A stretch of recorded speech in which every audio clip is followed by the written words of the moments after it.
The show begins. I hear some disharmony.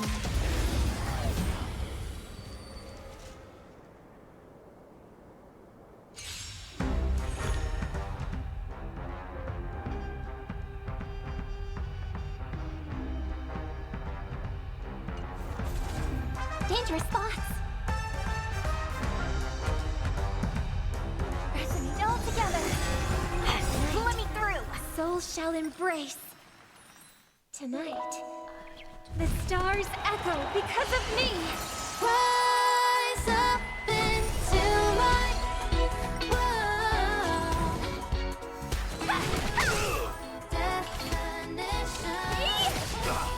Naughty child. Don't your hands hurt? I'm okay. Just a little something. Think nothing of it. You're the best. Dodge this! Take this! Rise, Venus! Time to twirl! No more playing nice.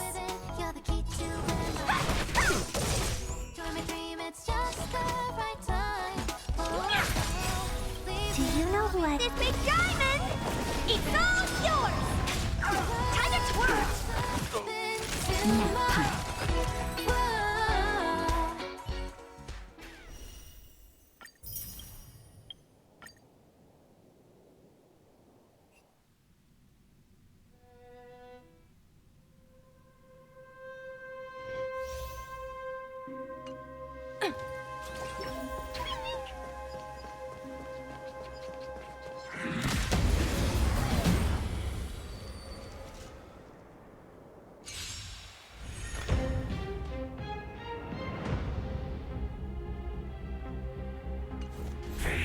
We're in trouble now. Let the valuation begin. Liquidation! Right! Investing in victory means playing the long game!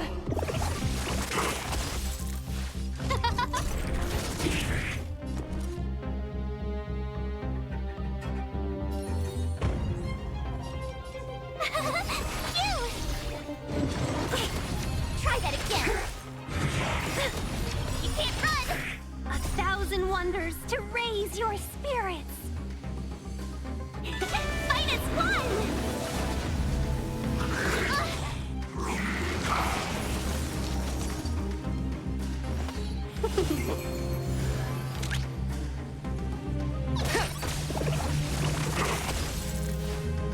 Oh, let's see.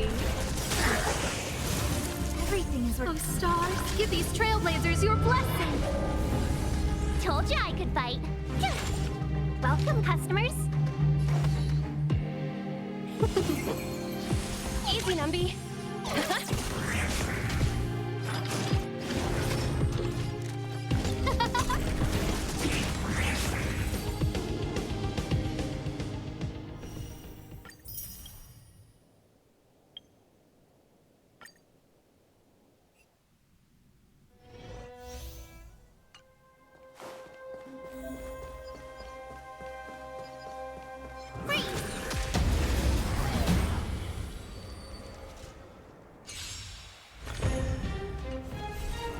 Move carefully.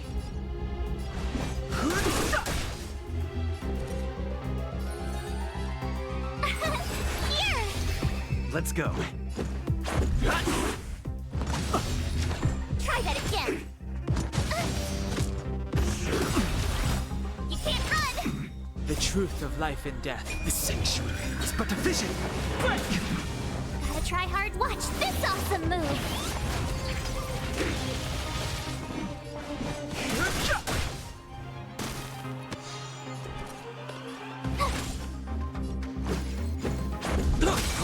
Too late to repent. Rules are made to be broken.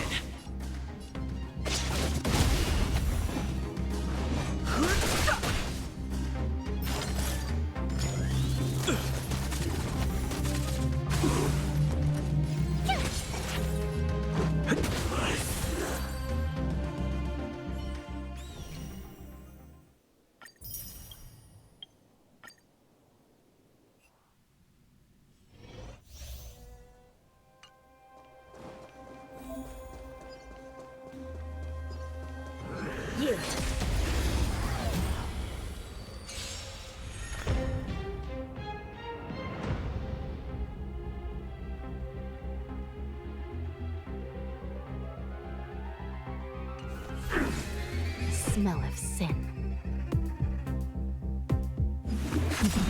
By the will of the 10 Lords, the 10 Lords decree, hereby ordain. The truth of life, the sanctuary, is but a vision. Break! Let's make it quick. Rules are made to be broken. Too late to repent. This is serious. Recount. I've no interest in. Still in denial?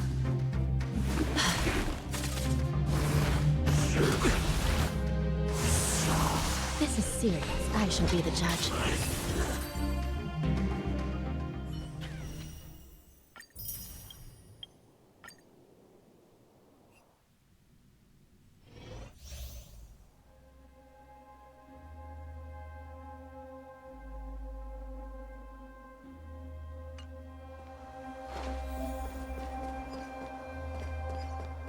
Oh, careful. There's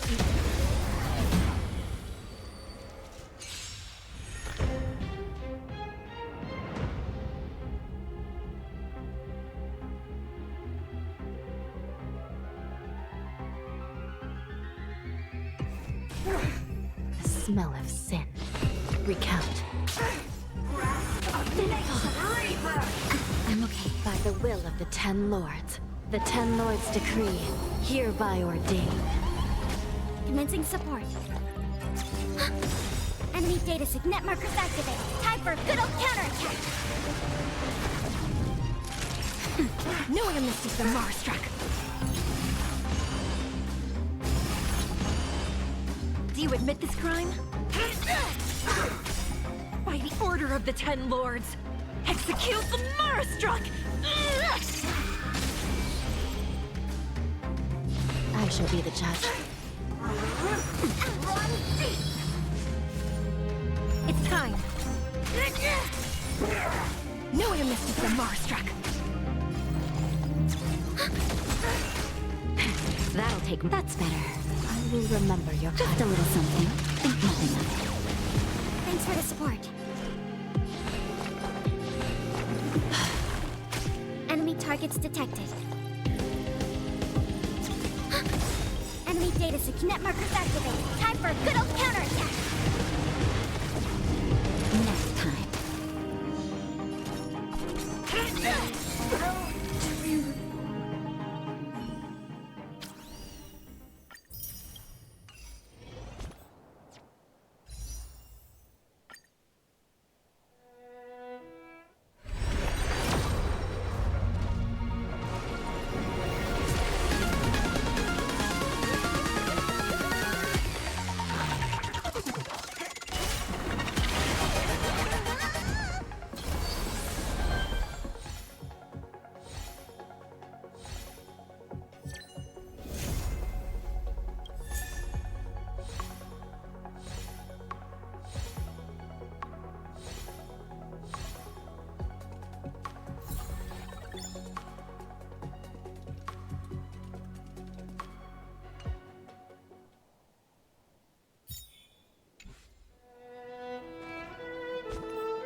Only consistent practice can ensure optimum performance.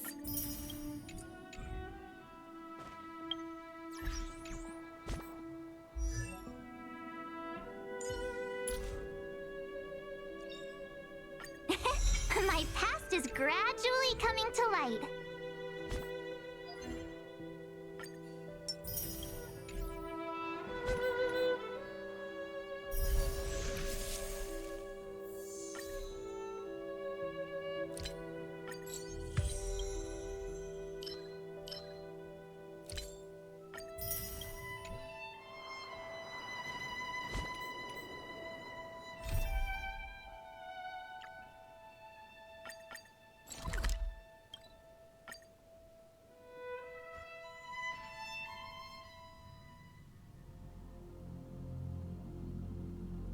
Newsflash! Petaconi's Charmony Festival has entered its countdown phase. Accompanied by Clocky's TikToks, after 12 system hours, this grand celebration will commence with much fanfare. I already told you! We can talk things out! I'm sorry, Fluffy. I really have something urgent to attend to, so I had no choice but to resort to asking this favor of you all. Since you already know what you're doing, I'll also have to remind you of its risks. Hey, partner, what's with the hostility? I thought pulling this thing out was just a way of saying hello. For the last time, state your identity and purpose. My name's Boot Hill, and I'm a Galaxy Ranger. A Galaxy Ranger? You look like you seen a ghost. Did you think we all went extinct? Well, that's the price you pay for being off-grid for too long. The righteous heroes of the hunt would never hijack the Astral Express. I ain't hijacked anything. What, chatting with someone while holding the gun is considered a hijacking? It probably is. Pardon my frankness, but there are plenty of rumors in the cosmos regarding the Galaxy Ranger's current status, and none of them are pretty stories. I have a hard time believing you. Oh, this is hilarious. The tale that this bunch of fools spin is getting out of hand. There's even a bit about the Galaxy Rangers being turned into gibbons by Dr. Primitive, and they're in some valley screwing around on swings. Of course, I know you won't believe me, which is also why, similarly, I have a hard time believing that you're the real Nameless. See the bullets in this gun? 9mm, an eternal classic. I may need the Astral Express's help right now, but if you're an imposter just like that one, then this bullet might just end up in my head. I can't allow myself to be exposed to danger. That's just the way it goes, so you all have to first prove yourselves. Huh? Where are you going?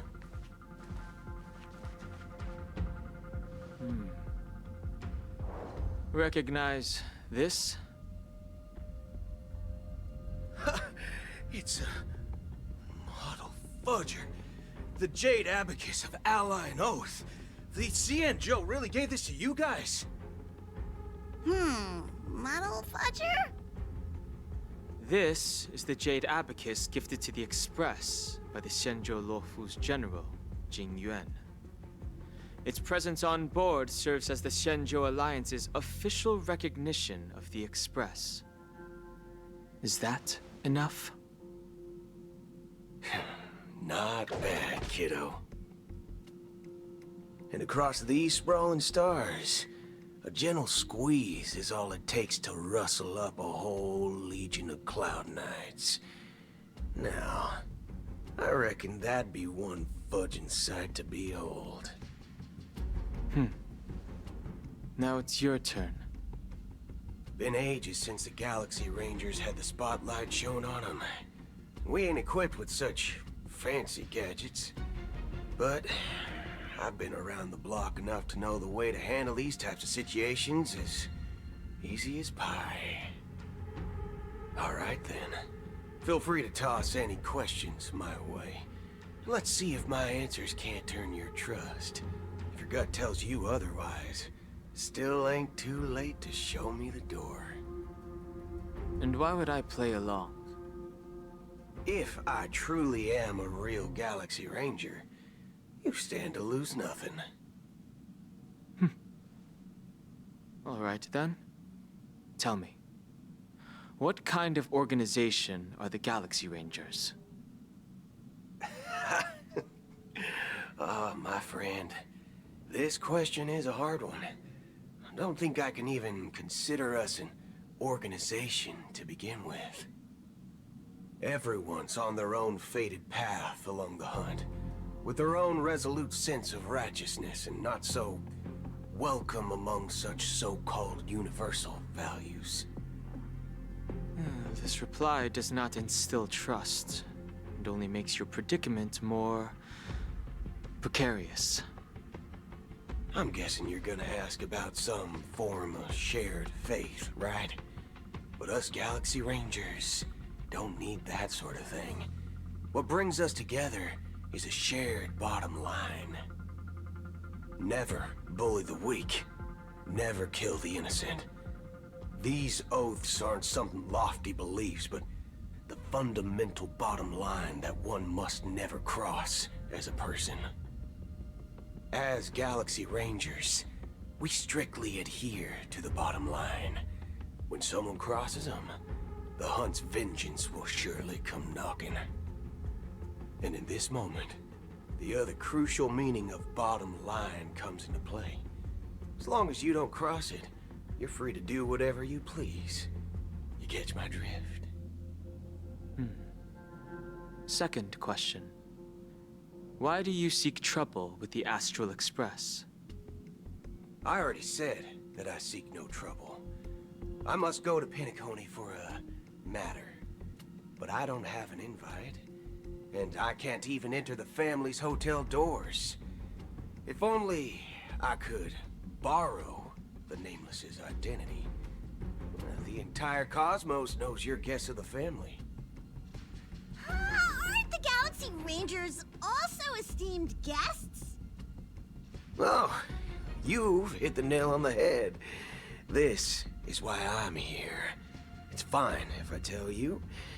The Rangers are pursuing an imposter. The son of a nice lady posing as one of us. She's on Penacony right now. My informant is a memo keeper. She's the same as all mimetic organisms, appearing one moment and gone the next. Ugh, she scares the fudge out of me. Still, she gave me some vital info. That Galaxy Ranger imposter. Who is it? Is that the third question? Is it a hard question? It isn't. Just that you might not believe me. That person calls herself Acheron.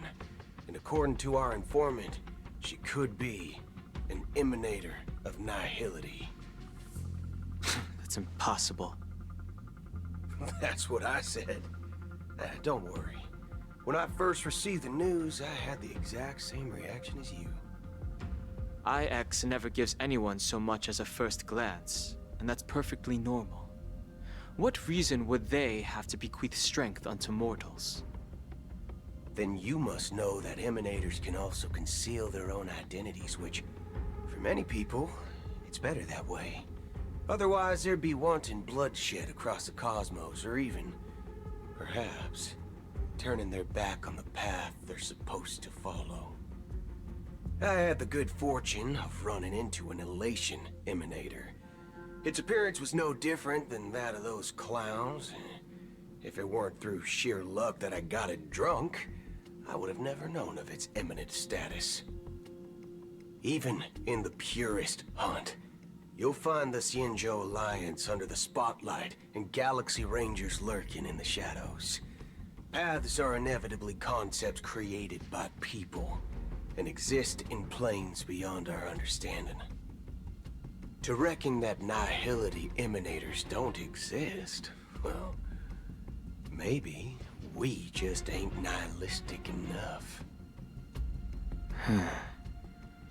So, do you understand now? Your companions are in danger, and it's pretty harrowing. If you don't want to believe me, you'd best send a message to them, but I'd advise you to move fast. We don't know what's happening in the dreamscape or how much of what the memo keeper said is true. And that Acheron, who knows what she intends to do.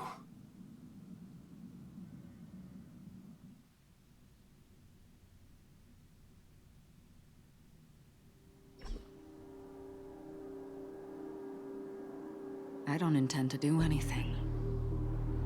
That That's not up to you. Did you know? People who come to the land of dreams for the first time, they'll subconsciously stop to reaffirm that they're still walking on solid ground. And then they will unanimously raise their heads to gaze at the sky. Be it reality or dream, staring at the sky is instinctual for humanity. Since the day that the golden hour was completed, it's always been there, watching over every single night of decadence. But now this night sky has been mercilessly severed, dyed with the mist of nihility. And this whole event happened within the course of a single slash of a blade. A single slash of a blade isn't really accurate. It was actually 2 blades, just that the second one was faster. That's not the point. Many guests who weren't supposed to be invited have gathered at this banquet.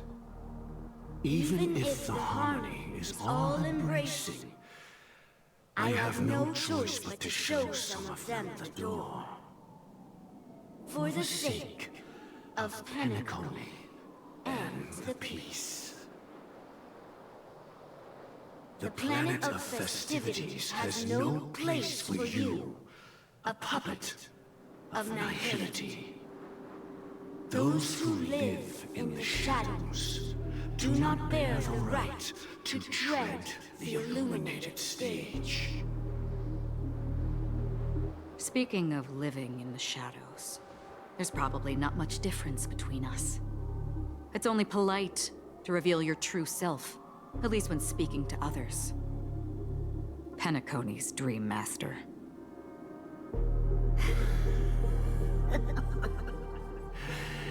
That's just another reason that you can't stay. Whether you believe it or not, this is the real me. We are one. Is this the unity that the family espouses? My mortal shell has long since dissipated. The Oak family's 107,336 offspring are now my eyes, ears, and mouths, spreading joy across dreams when required. And in times of essential need, exiling evil from this haven in my stead. From the sound of it, it seems like you're asking me to leave Penacony. I am glad that you're an understanding one. Alas, I'm not asking. If you think you can. Are you threatening me? I ended it with a period. It was a statement, not a threat. Knowing who I am and still showing such malice. You're not the first, nor will you be the last. This scene played out many times before. And usually, when faced with my questions, most people retort, "Why can't I?" The result has invariably been that they can't. You are confident. But be reminded, the family is forgiving, but not weak. The cords of the harmony extend across worlds. If you do not comply, when the blade is unsheathed, for even a hair's breadth, you will never be able to escape the eternal Centurion's wrath in all of your lifetime. 137 individuals. That is how many heathens I have exiled since I became Dream Master. Among them were those who once severed my wings, and those who immolated my body. And here I stand again, about to add another mark to the tally. And you will die. I mean, all of you will.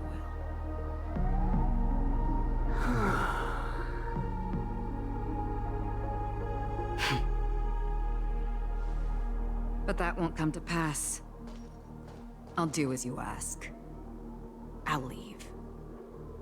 A wise choice. I wasn't aware there was a choice. To you, that surely is the only option. Please bear in mind, you and Penacony are of different worlds. Those born on the far bank cannot seek solace across the river. Leave and never return. The radiance of the planet of festivities is overwhelmingly bright, luring in tricksters, wrongdoers, and criminals. But even the harmony itself will never welcome the self-annihilator of nihility. And even more so, when this self-annihilator heralds the destruction of everything. Your strength is obviously a gift of the sleeping and shapeless, immeasurable and fathomless, like a tributary spawned from the abyss that brings death and sin to all. Acheron, a befitting name. Take it from someone on the other side of your so-called river. You know better than I do that Penacony has already deviated from the harmony. Whatever your intentions may be, I foresee only one outcome. Its future holds nothing but nihility. Just like all the worlds that have drowned in their shadow.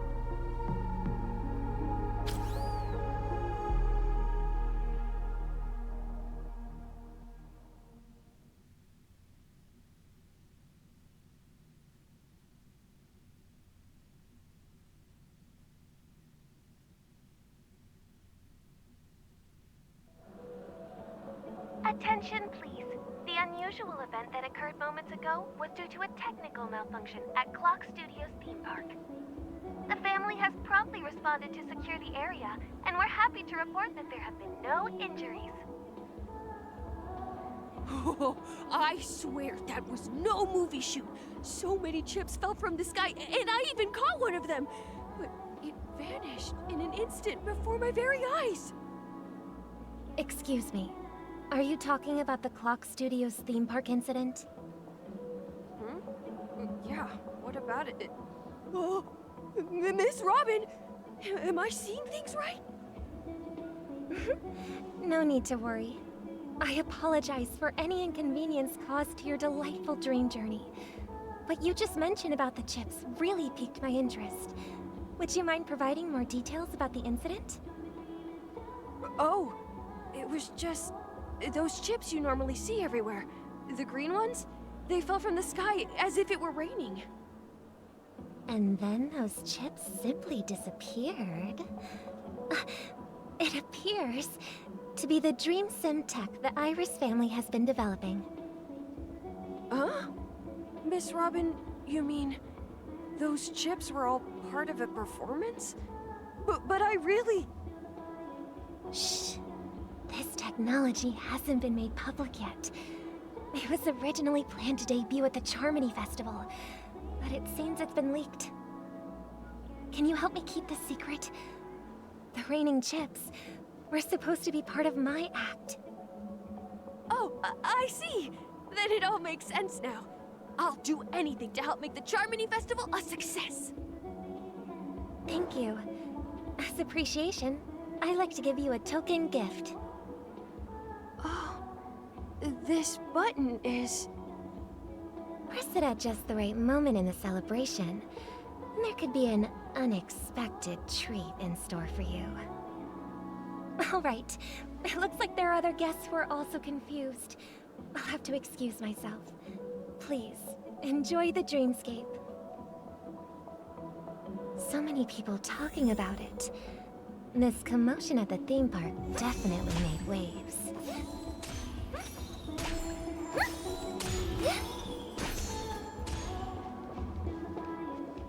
Can I drive it without a license?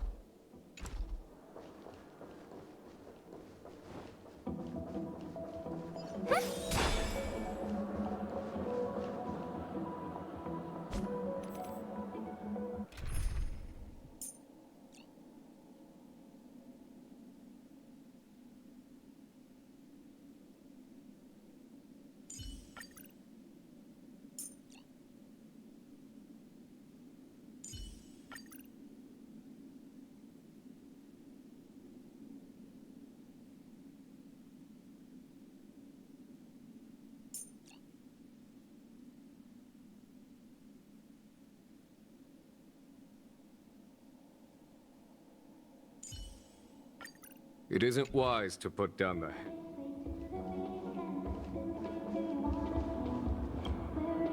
The family promised they would protect the guests within the dreamscape, but I witnessed a group of organic life forms making their way to the theme park.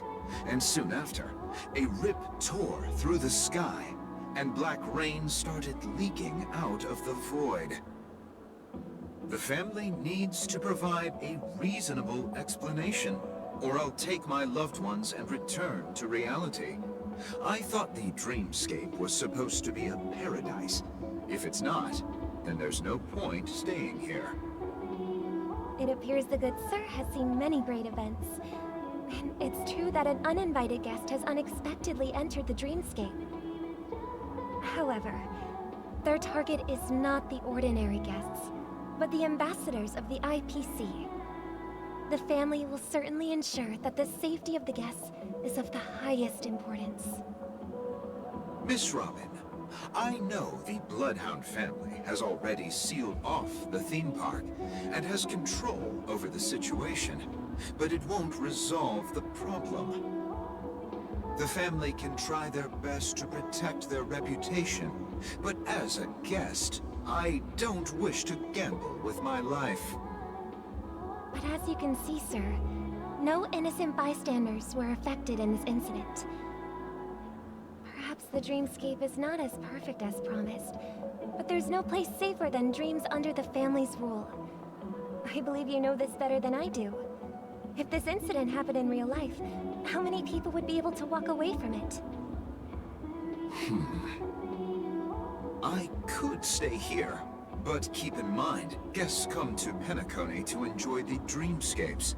They do not wish to be entangled in a conflict between the family and the IPC, so let's not have any more unnecessary incidents. Of course. With the Charmony Festival about to commence, we will spare no effort in our preparations. Rest assured. To express our apologies, the family has arranged this gift for the guests. Thank you for understanding.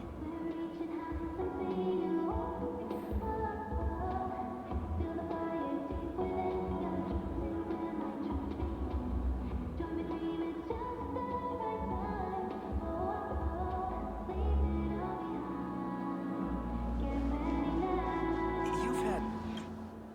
Hello. May I ask what happened here? nothing to be worried about. There's been a small rehearsal mishap at Clock Studios theme park. Please stay calm. Hey, are you a fool?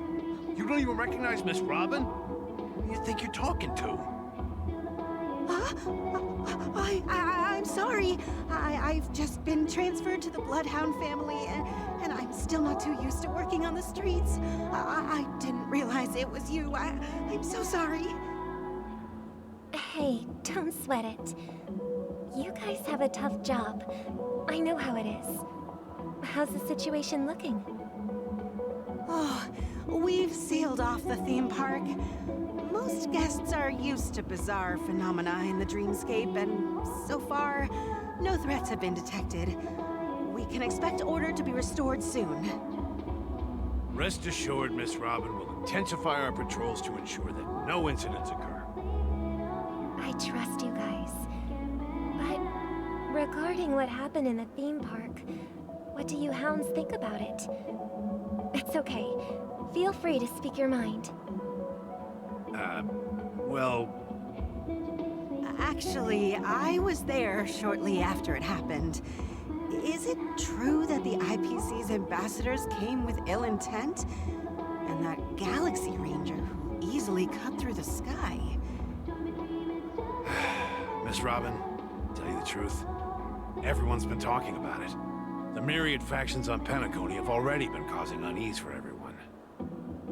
Thank you all for your loyalty towards the family. The planet of festivities has indeed run into some trouble.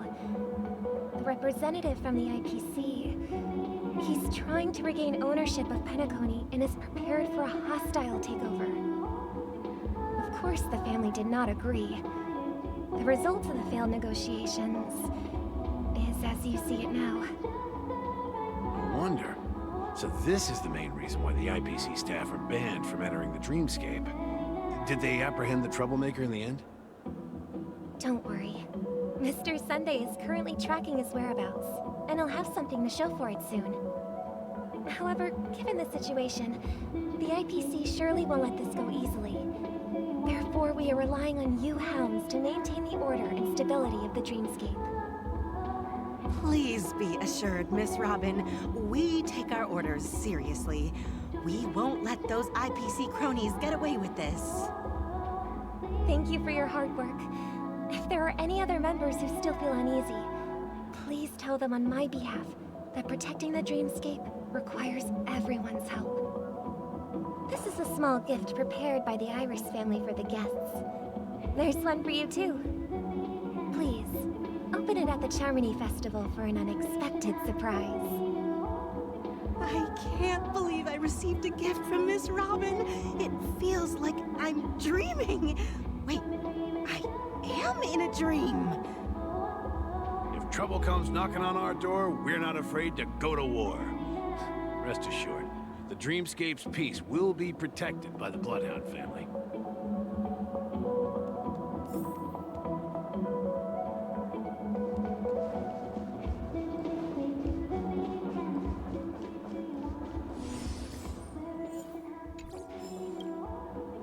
Miss Robin?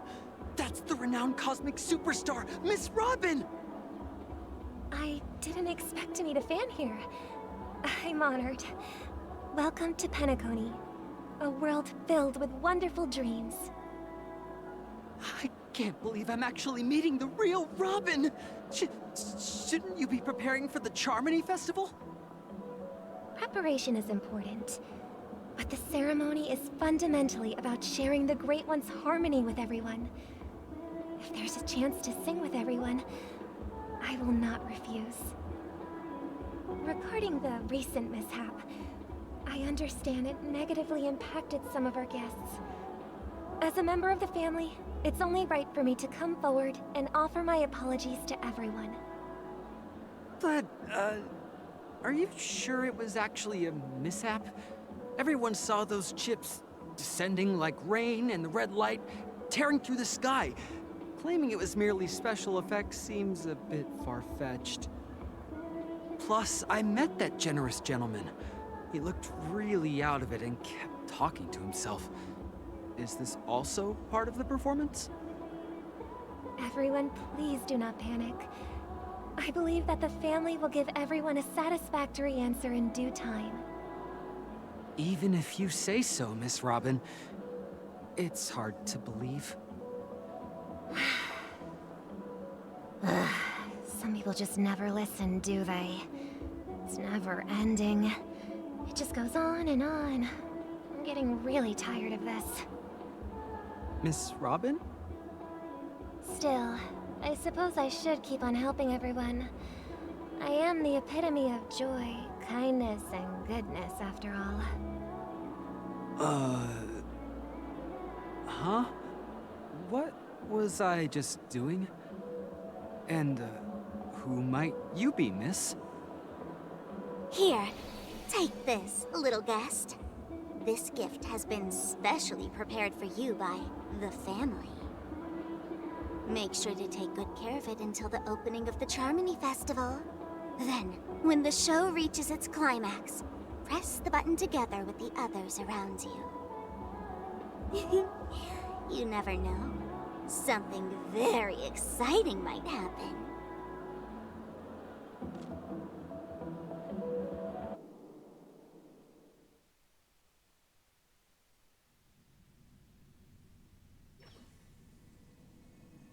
We're back to where it all began. You entered the golden hour from this place. And it is also from here where you will enter the true Penacony. It is a pleasure to journey alongside you once more. But it's time I laid bare the entire truth before you. As you might have heard, I also go by another name. Stellaron Hunter Sam.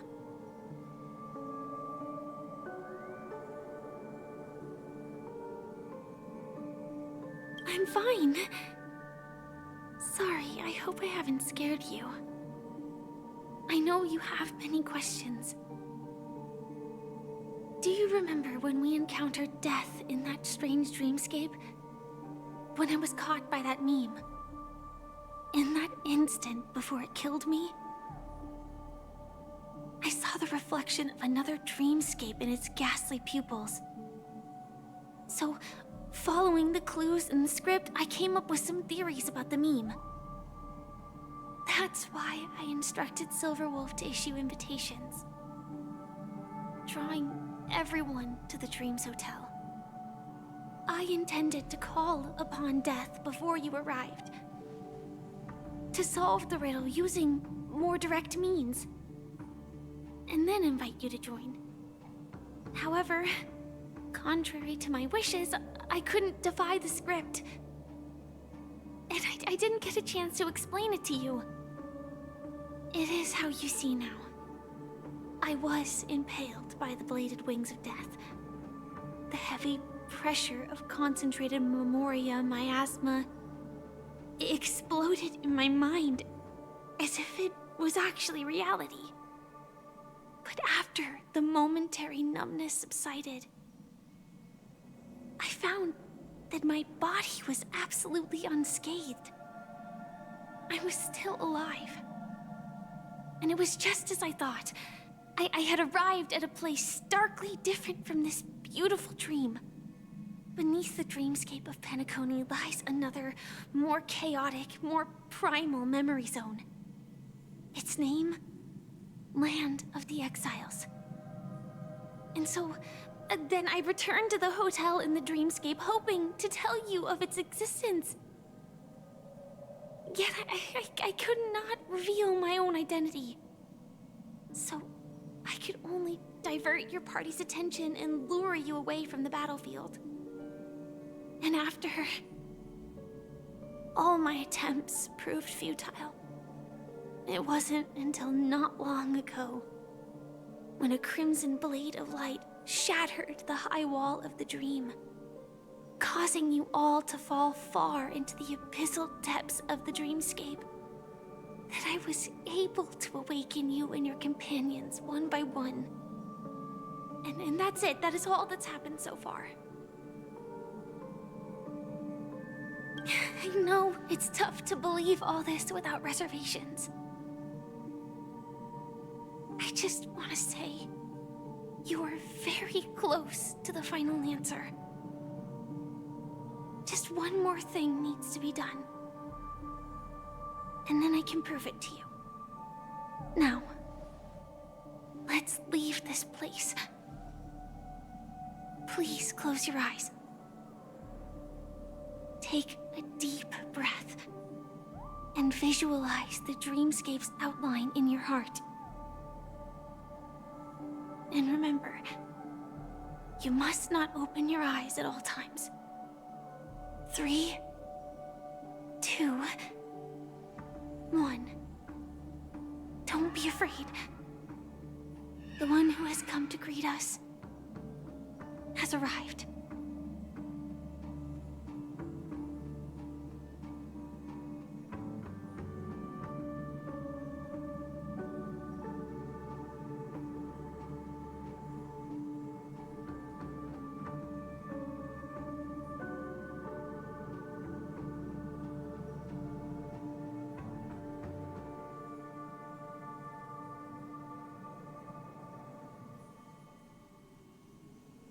I never knew you could do this. Do you have a driver's license? I do. That is surprising. Why? Because this is Japella, the city of sins? No, it's nothing. I'm just thinking that you haven't slept in 20 system hours. Are you sure you're okay? I'm fine. I'll survive. Same goes for you. I'm not so sure about that. Slow down a bit. Infiltration is over. Feel free to activate Sam anytime you'd like. There's still some time before the next part of the script unfolds. Let me stay a little longer in this body.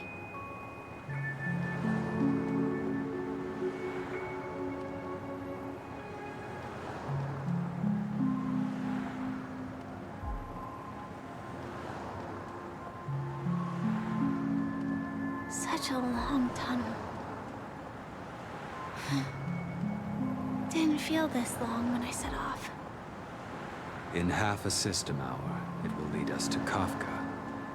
And then comes the downfall of the Japella Brotherhood.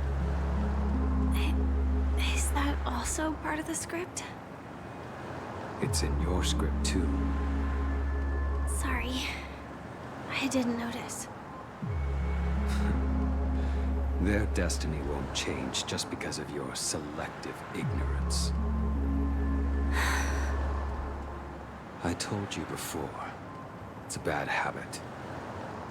What about you then? Is this the moment you finally find the death you've been looking for? As always, it's a blank slate. It's not on this planet. Why the sudden inquiry?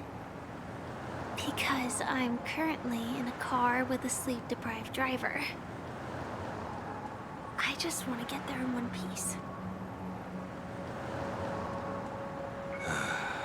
This car has full self-driving capabilities. I'll just put my hand on the steering wheel. Will that do? Hey, don't take everything so seriously.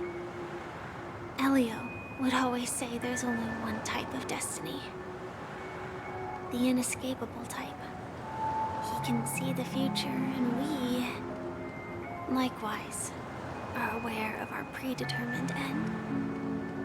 But before that moment arrives, we can still choose what we do. We all have this right, don't we? After today, Japella's name will disappear from cosmic history, and the Everflame Mansion will take its place.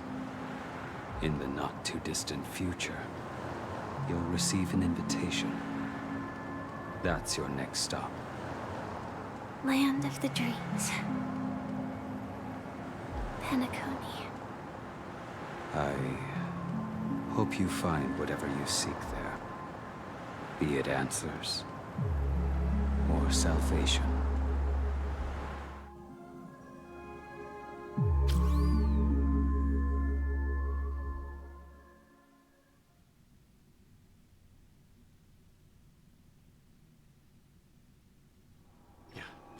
Glad to see you're safe and sound.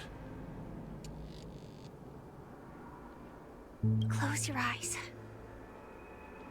This is the answer.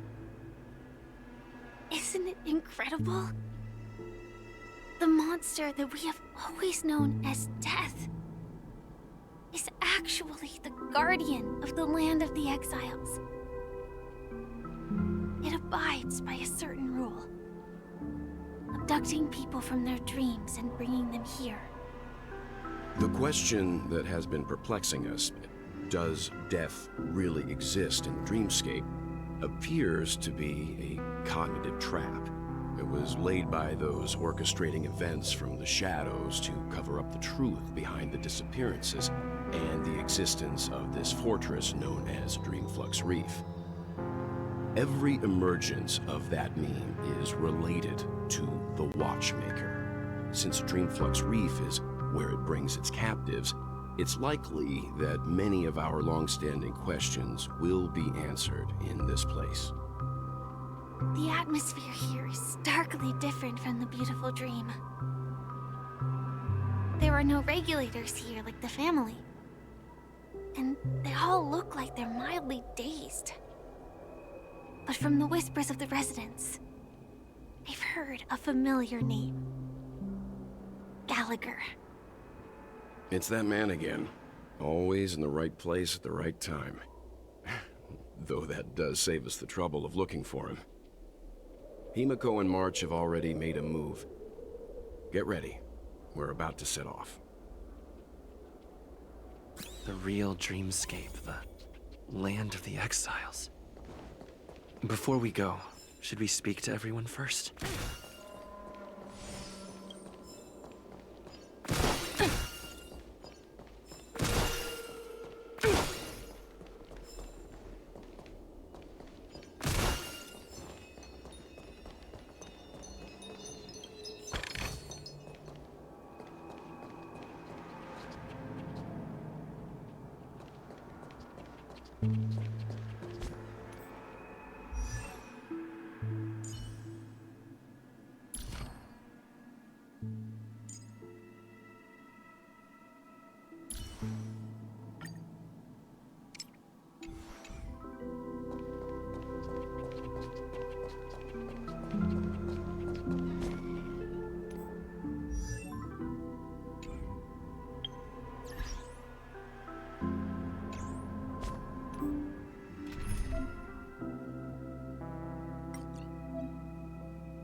Really sorry for waiting until now to tell you everything. 2 reasons. Firstly, the script. In the future that Elio saw, Sam and the Astral Express's confrontation was inevitable. I tried to break the shackles of the prophecy, but this is as far as I could go. That aside, there were also my personal motives. I wished to travel with you as Firefly, and not Sam.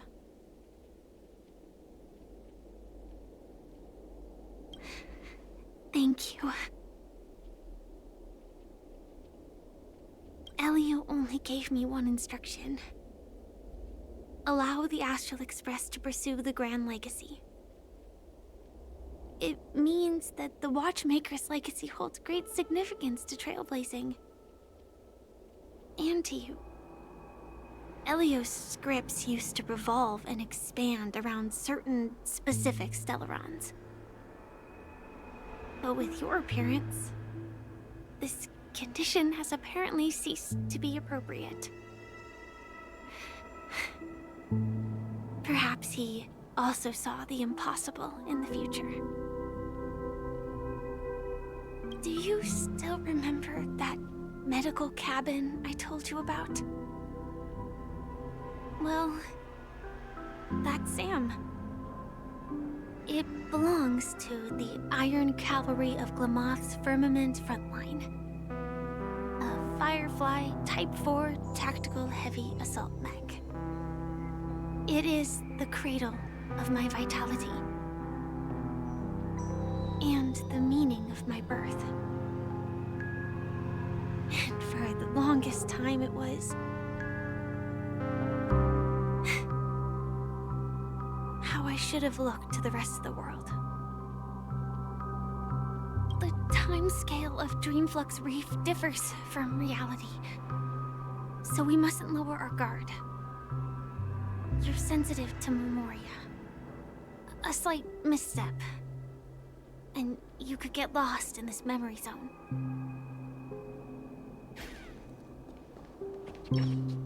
Something on your mind?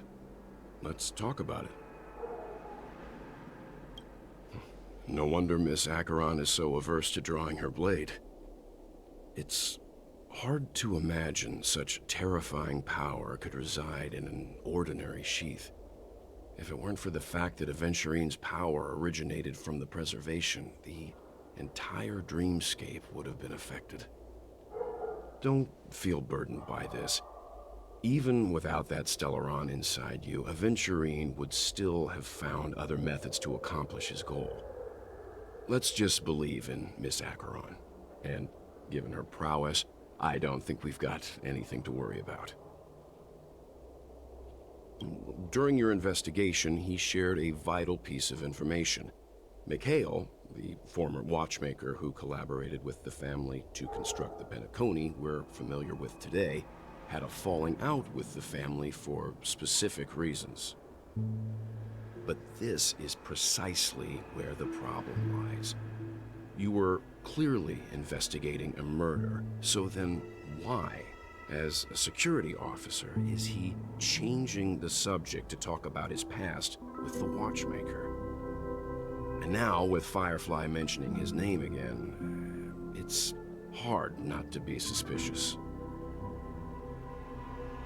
Before we found you, she'd already revealed her Stellaron Hunter identity and shared a lot of information. Who would have thought that the Molten Knight's true identity was actually a young girl? For her, this is a secret that she cannot allow others to know. That being the case, I think we can believe she's willing to cooperate. But she didn't reveal all her secrets. I just can't shake the feeling that her situation is different from that of the typical dreamer. And I hope that doesn't lead to any dangerous predicaments. I hope you've regained a little composure. We'll move out when you're ready.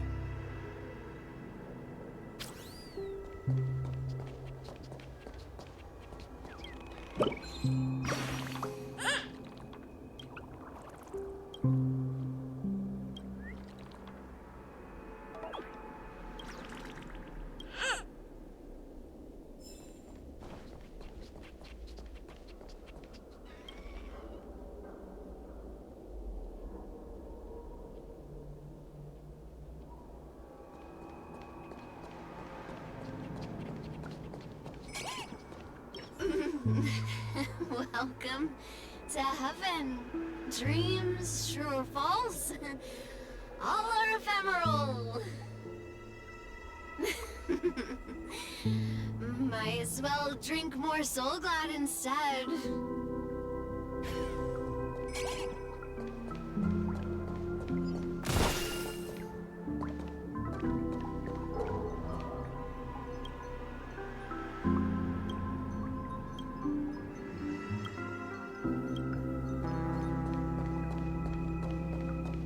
Keep going straight down this alley and it'll lead to an elevator. It'll take us to the center of the land of the exiles.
What a huge clock key. Looks like the watchmaker also left his mark on Dreamflux Reef.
Unbelievable.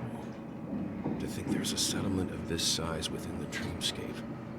And all beyond the family's reach.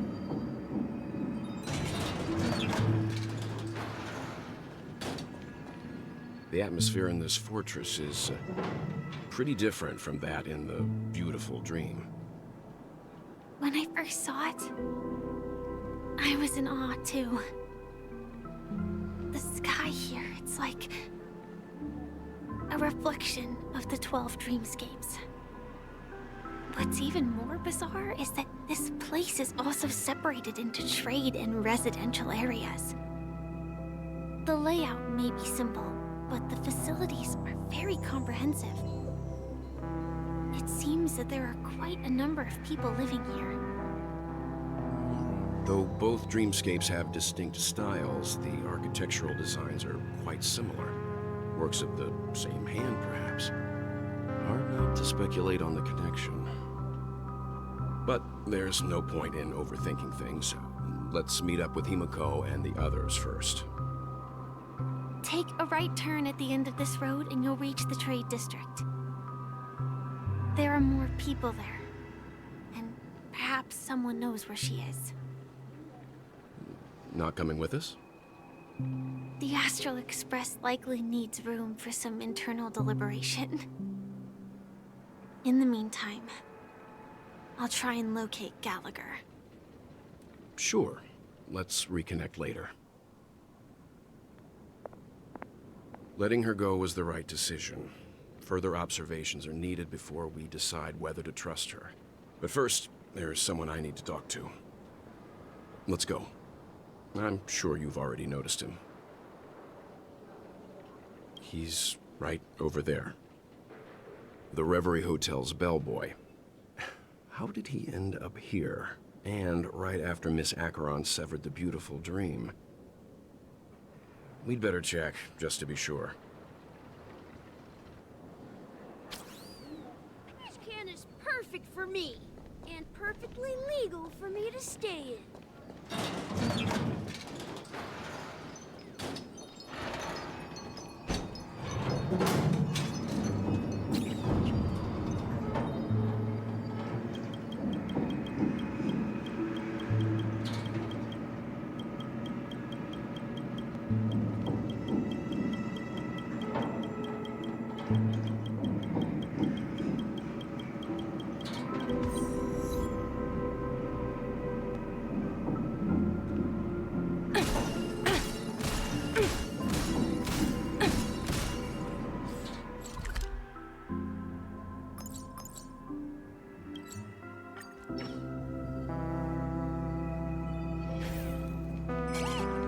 This trash can is perfect for me.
just a wallflower.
You're the guest from before. We meet again! And a new friend. Forgot to introduce myself. I'm the hotel's bellboy, Misha. Hello, Misha. I'm Welt. We met in a dream. Oh. And who might this be? Tick-tock! Old friend and new friend! Let's high-five! Your, memory zone mean? No, Clocky is a good friend of mine. We all live here. How did you two get here? This dreamscape isn't supposed to be open to the public. I wonder if it has something to do with Sleepy. So, this is your home? Yep. After my work in the beautiful dream ends, I'll go back home. Commuting used to be more convenient, but ever since travel became cumbersome, Sleepy started ferrying people back and forth between the two dreamscapes. This Sleepy. Can you describe what it looks like? Sleepy is a memory zone meme. Looks fierce and has many eyes. But it's actually really well behaved. Gallagher's been taking care of it. Based on the description, that meme is indisputably death. A nightmare for the family, but for the people who live here, well, that couldn't be further from the truth. Death? Not in a dream, surely. Sleepy's just a little aggressive, and sometimes messes up by fetching the wrong guess. But it would never hurt anyone. I see. Has it brought back any guests recently, say, in the last day or two? We're currently investigating a missing person case that occurred within the beautiful dream. I see. Then you'll have to speak with Gallagher. But he's currently busy hosting a visitor from the Oak family and specifically asked not to be disturbed. Mr. Yang, the person you're looking for, is it Miss Robin? Just as I thought. Considering what happened with Miss Firefly, this doesn't come as a surprise. If you're looking for Miss Robin, I can lead the way. She told me that she'd be willing to meet with outside guests. If it's not too much trouble. Also, we're looking for our missing companions. A woman with red hair accompanied by a girl with pink hair. Have you seen them? Oh, I haven't. But please, rest assured. Dreamflux Reef is a small place, and it's not as bustling as the beautiful dream, but its safety is unmatched. How about this? Since it's your first time here in Dreamflux Reef, I'll be your guide and help you find your companions. And then we can all go visit Miss Robin together. She's gone to Mrs. Grace's to visit the children. She won't be leaving anytime soon, so there should be enough time. All right then, we'll follow your plan. Well, we now know the answer to both murder cases that have caused such commotion in Penacony.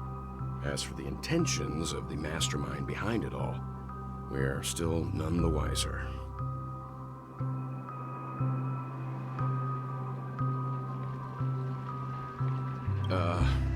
No idea. But its connection to Gallagher is worth digging into. Regardless, we have to find him. Say, you mentioned before that you saw a Clocky that only you could see, right?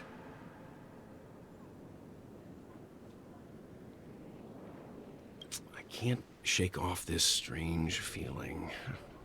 Am I really still so young at heart? Forget it. It's not important. We'd better just follow Misha.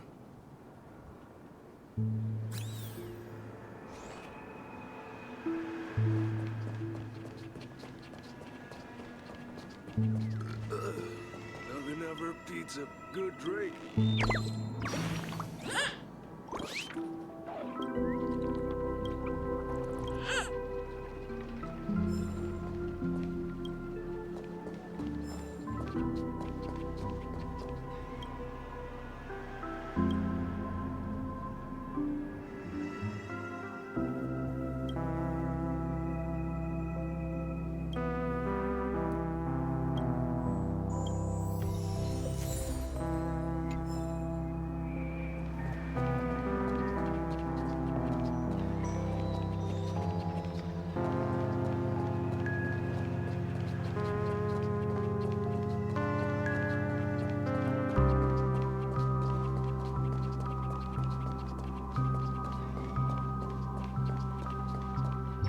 Everyone, look! From here, you can see the most spectacular view of Dreamflux Reef. A black hole? No. An accretion disk formed from consolidated memoria? Was Dreamflux Reef built on such unstable memoria? Oh, so Mr. Yang is also versed in Memoria dynamics. I was just trying to figure out how to explain this huge hole to everyone. I bet you guys have a lot in common with Miss Kami.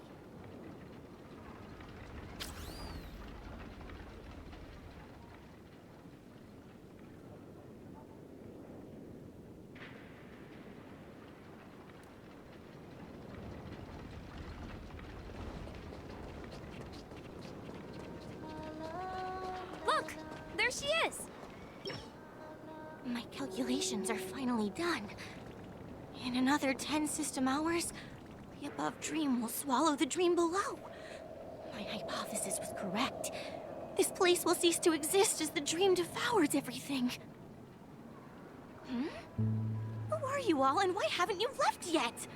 This place is about to disappear. I'm Kami, a dreamscape surveyor specializing in Memoria dynamics, and this is my life's work that I'm researching. See that huge gaping hole? It was just a narrow rift many years ago, but now it's grown into a giant hole. The surrounding Memoria has been flowing towards the other end of the hole at a constant velocity, slowly but surely.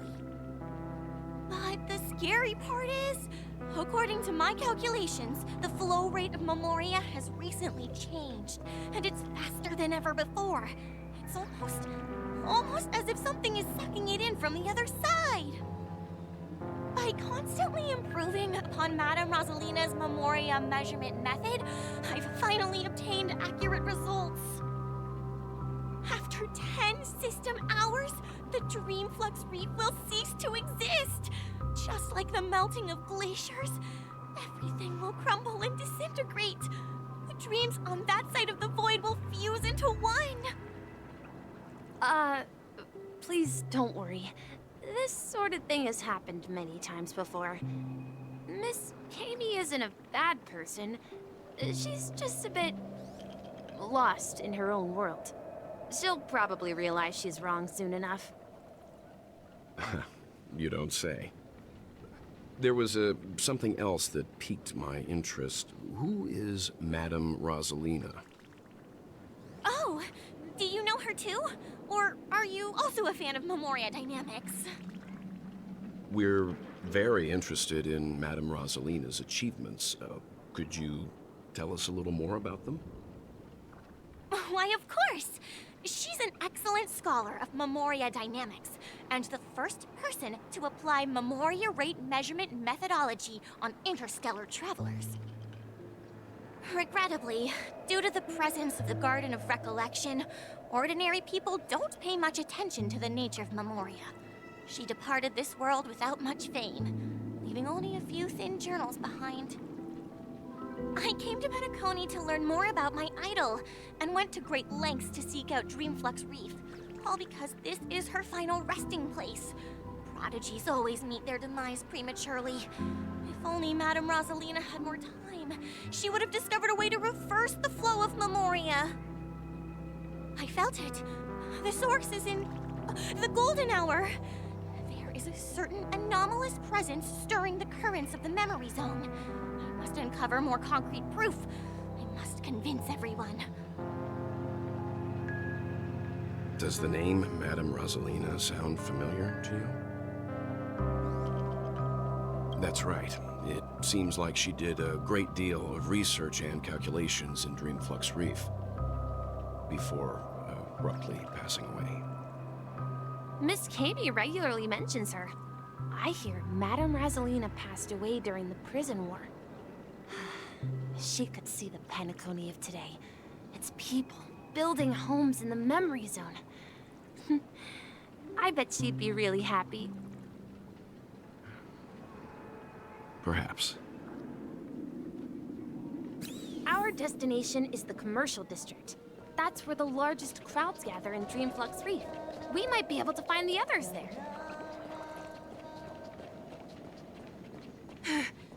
Let me go! Ghost! There's a ghost! Don't come near me! Oh my. I'm human and so are you. Can you get a grip? Mr. Yang and Mr. Trailblazer, I've been waiting for you. Quickly, come help. I bumped into a member of the family on the way here. He was so scared and I just wanted to calm him down. But... Let me go! Let me go! I've only done good in my life. Why can't I rest in peace after death? Well, this is how it turned out. Me? A ghost? Don't make me hit you. He thinks he's dead. Although, when I first fell in, I also thought the same. Dear guest, this is not the afterlife. This is Dreamflux Reef. That's right. Did you hear that? Repeat after me. Dreamflux Reef. You're talking to someone invisible. If I'm not dead, what am I? I shouldn't have pushed my luck and tried sleeping in my dream. Curiosity kills the Papeshi. Stop asking! You'll alert the monsters. All the dead are right here. All of them. You're not talking about the memory zone meme, are you? Don't say that name! It's all your fault. They're coming!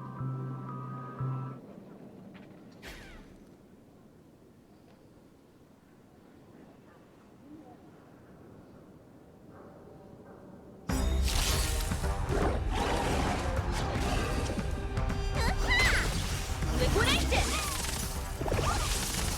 Eternal. All will be swept away by the wind. Well timed. Your end approaches. Poof! What's in your prescription? Go Nappy! Right! Investing in victory means playing the long game!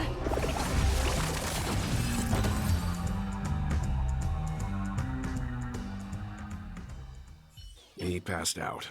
His intense negative emotions attracted the nearby memory zone memes. I see. But why aren't the other people around here scared? Unlike in the Sweet Dream, people here don't see memory zone memes as dangerous monsters. And even if they pose a threat, people can easily escape by forcing a wake-up call. But we can't just leave this man here. Can we take him somewhere safe? We can ask Jessie for help. I've gotten to know many locals while waiting for you, guide.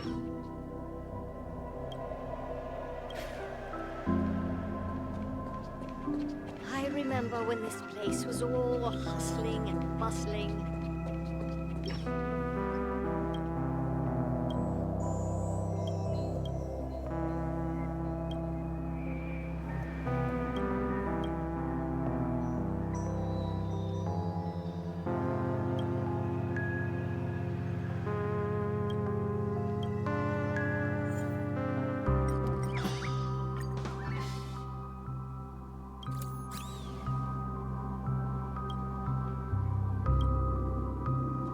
At this rate, the family will be done for.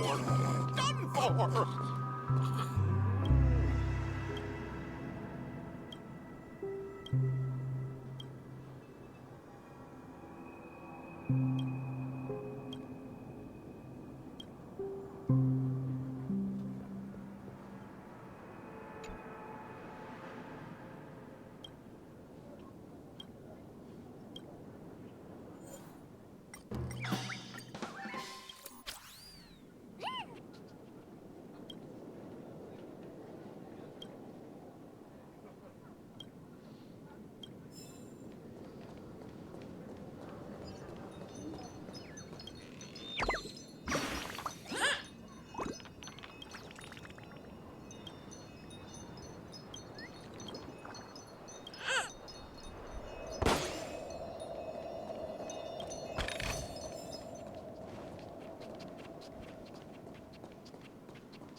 Tell me about the songs that make your hearts...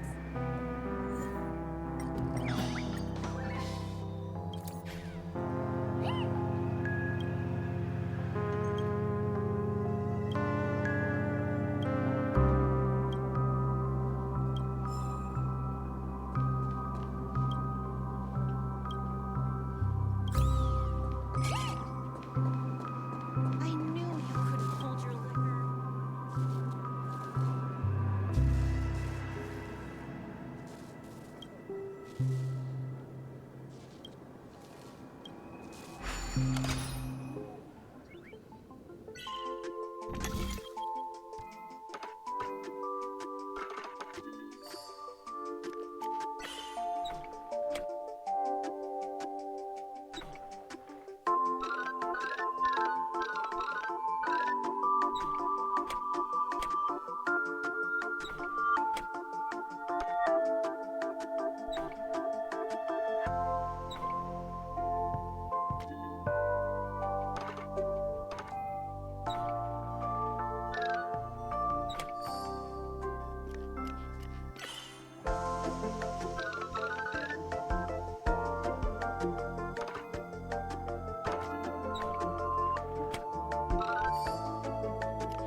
Let's see how you handle a stroke of genius like this.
This right here's what being a cowgirl?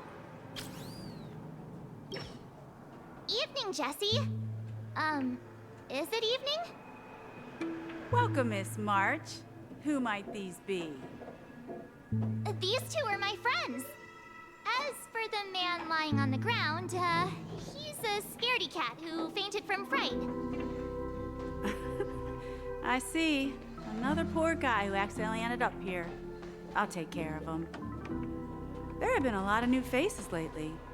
Things must be tough in the beautiful dream. The few remaining havens of freedom in Asdana will soon face trouble. Do such things often happen here?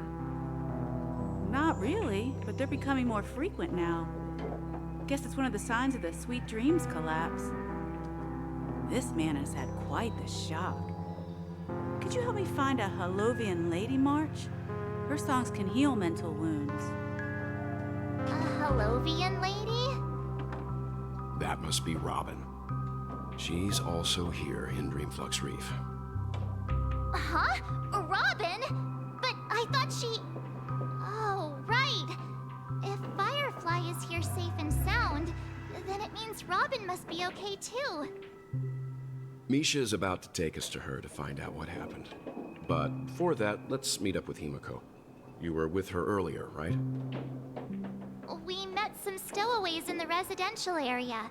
Most of them came from neighboring star systems. I heard that places like Dreamflux Reef are scattered throughout the memory zone of Asdana, like islands in the ocean.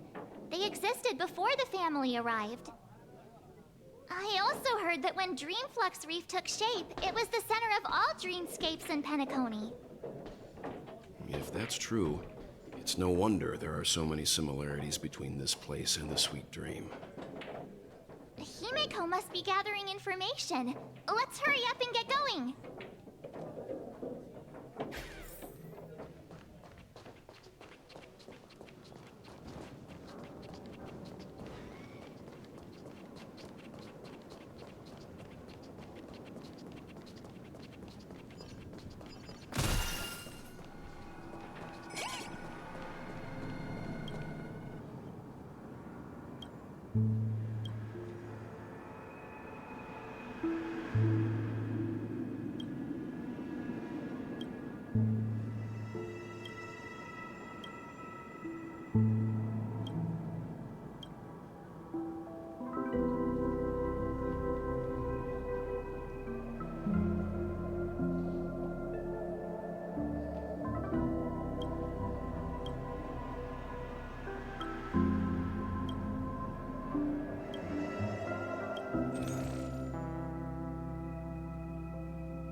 So that's how it is.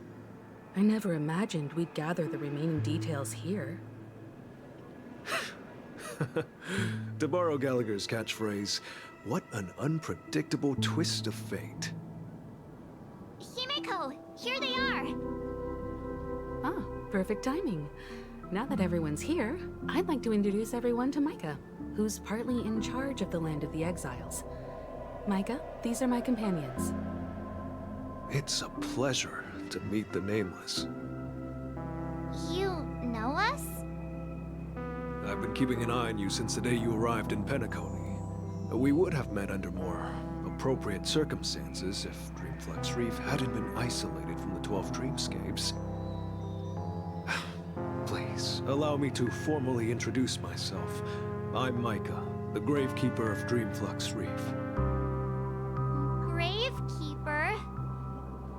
Life in Dreamflux Reef is pretty liberating. Everyone here mostly keeps to themselves, without meddling in others' affairs. My daily task involves cleaning a few tombstones. You're too modest, Micah. When lost dream chasers stumble upon this place, you're the one who takes care of them, guiding them back to the sweet dream, or showing them how to survive the wild dream chaos.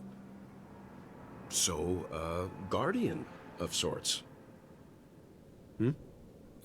Were you talking to me, Mr. Yang?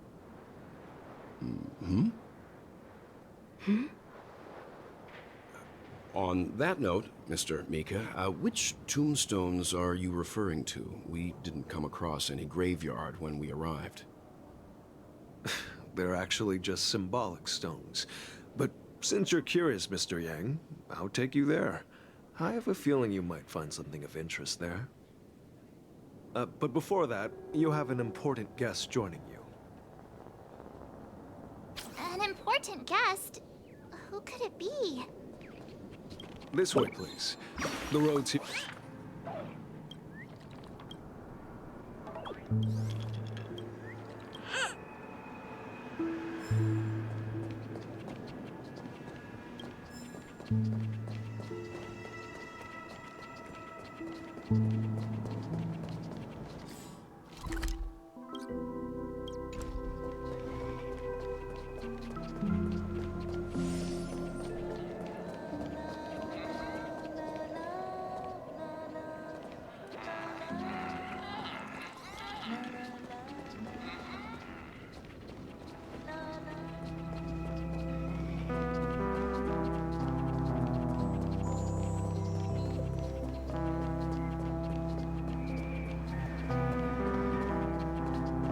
she is.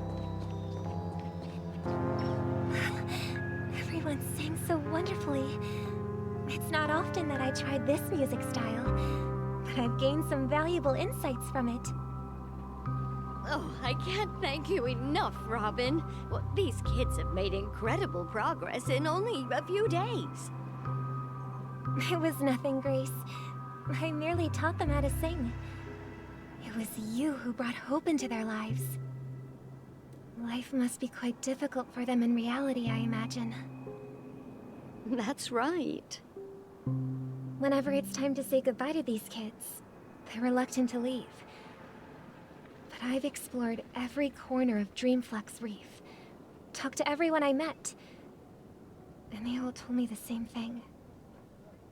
This shattered dream is not worth clinging to. It seems you truly are a child of the Harmony. Emma and Andy are orphans I took under my wing.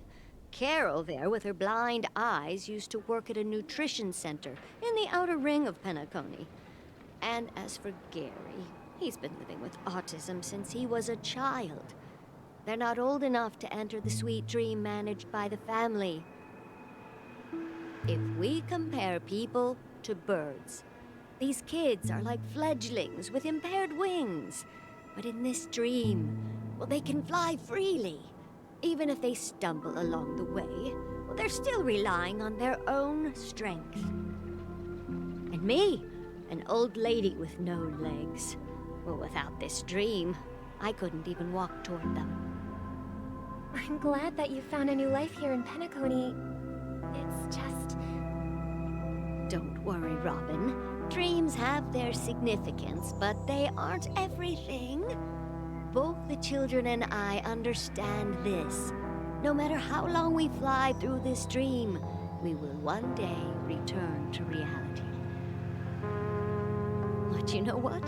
Emma and Gary aren't plagued by their insecurities anymore. No, and Carol is learning how to cope with her blindness. And Andy is livelier than ever. Well, even I've become more optimistic. You see, in dreams, we learn how to live. Once we return to reality, we learn how to survive. And should our feathers be damaged, then we share our wings with one another. There's no need to covet an illusory sky in dreams, because we have the right and the ability to fly towards a broader horizon. It's a relief to see you safe and sound, Miss Robin. It's nice to see you all again, Astral Express crew. I heard my disappearance caused quite the commotion out there. I'm really sorry about that. Since you're here, can we assume that you're fully aware of the situation in Penacony? Ever since I returned to Penacony, my voice started to change, until it gradually faded away. At first, I thought it was a temporary ailment, perhaps due to having been away too long. I thought maybe it just takes some time for my body to acclimate to the high concentration of Memoria and Asdana. But now it seems the root of the problem goes way beyond me. There are elements around me that don't align with the Harmony. Losing my voice is just one of the signs of the Sweet Dreams collapse. The Sweet Dreams collapse. That memo keeper mentioned the same thing. So it's real. While I was away from Penacony, the boundaries of the 12 dreamscapes kept expanding outward. Whenever I mentioned the anomalies in my dreams, all the family heads refused to talk about it. Only my brother was willing to respond. Later, I discovered the secret letters from the IPC ambassador, which further convinced me that there are hidden secrets beneath the surface of Penacony. So, following the clues in the Oak family's dossiers, I found my way here. The land of the exiles, concealed by the family under the guise of death. A dream within a dream, where Penacony's past is buried. Hearing you speak, it sounds as if your voice has made somewhat of a recovery. to admit it, but the harmony in this place resonates more broadly than within the Sweet Dream. It's regrettable, but the family has experienced betrayal. The traitor, or traitors, abandoned their original principles and, using the name of harmony, exploited people's weaknesses to turn Penacony into the planet of festivities, trapping everyone in the illusion of the Sweet Dream. This is not the strong defending the weak, but rather the strong exploiting the weak. A world without equality won't ever be favored by the harmony. And naturally, those voices blessed by them have lost the ability to sing. Could there be another force influencing the family's shift in philosophy, Miss Robin? Considering what happened with Acheron, it's difficult to conceive of another entity within the realm of the harmony capable of influencing everyone. Unless a power surpassing that of an emanator is involved. I'd heard about what happened to the Xianzhou Alliance, but as far as I'm aware, the family hasn't faced any such external interventions. Who knows? Perhaps I've just been away too long and missed something. Regardless, I cannot accept my home is moving towards the very opposite of what the harmony represents, while still claiming to uphold it. I must uncover the reason why Mikhail cut ties with the family, and who exactly it was who betrayed us all. Do you remember our arrangement, Mr. Micah? Well, here's my answer. I've decided to forgo my role, and never step foot on the Charmony Festival stage again.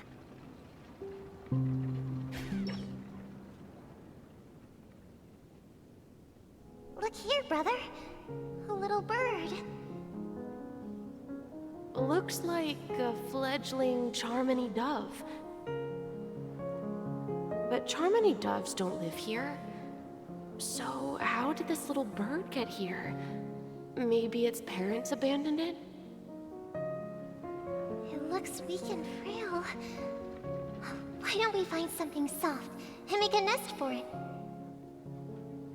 This place is too dangerous for a fledgling. Let's take it with us.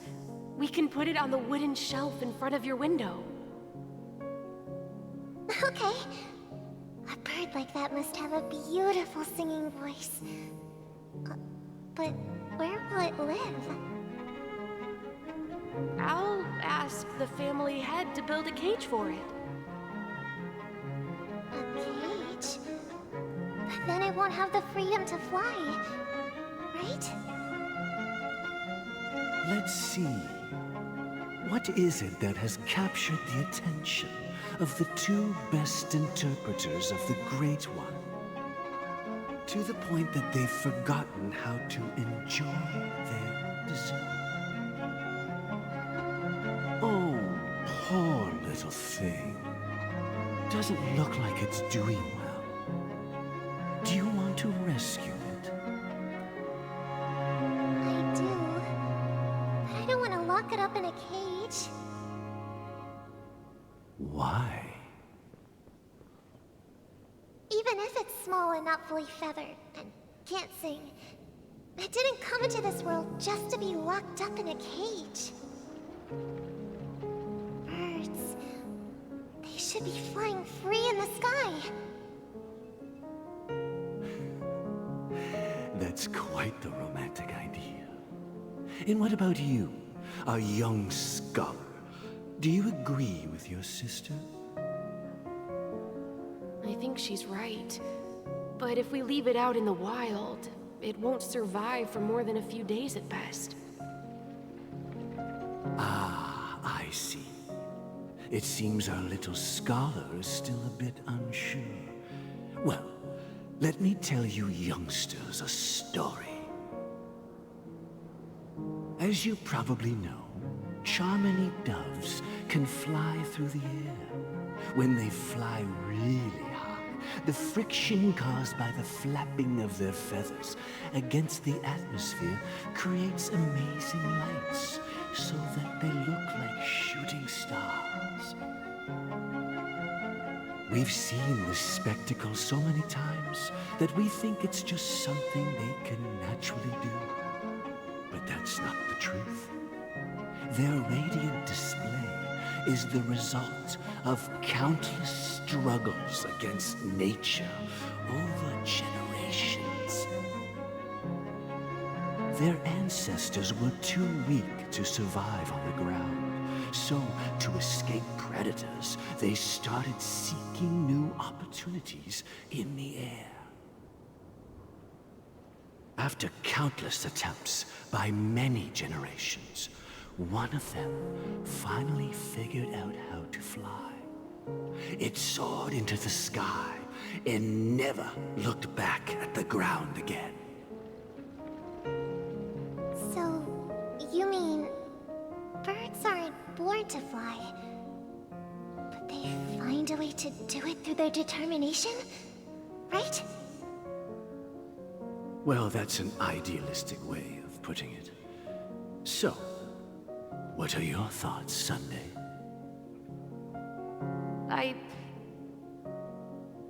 I think people believe birds are meant to fly because they've never seen those birds crashing to their death.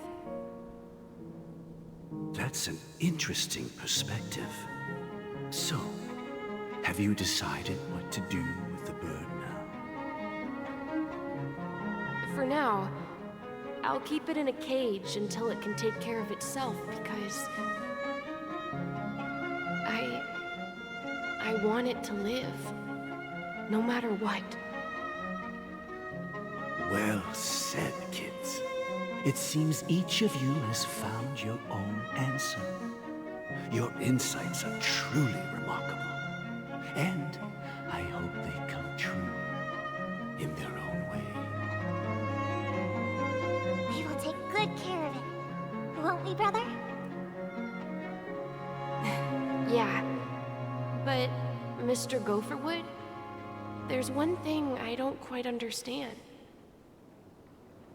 And what might that be, my son?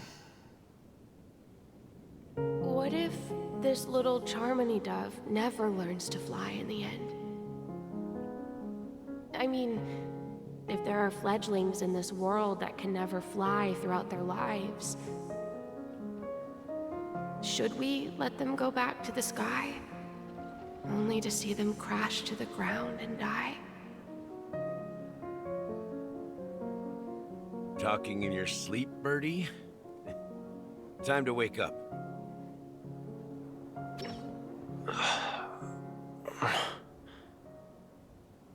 Huh? Need a hand? I'm still alive? Yeah. Happy about that. Where is Robin? Tell me. Now. I knew that was going to be the first thing you'd ask. Don't worry, your sister is here, safe and sound. She's probably walking around the streets now. If I were you, I'd be more worried about myself. After all, right in front of you is the guy who just stabbed you in the chest with a dagger. If you wanted to kill me, you wouldn't give me the chance to speak. Just tell me your demands, lackey of the Watchmaker. So, you figured out who I am, huh? No wonder you had the guts to go against the Dream Master and the Four Families. Looks like I made the right choice. Choice? You are aware of my plan and see through my act. Time is running out, so let's drop the charades. I'm suggesting we cooperate. Cooperate? What makes you think I'd cooperate with you? The fact that the famous Robin has chosen my side. Plus, some clues about a traitor and a bright future for Penacony. Any of that catch your interest? I find it hard to believe a man who's full of deception. Fine. You don't have to trust me. What you should trust is the sense of justice inside of you. Show me Robin first. All right. As you wish. Here she is. Huh? What's your trick this time?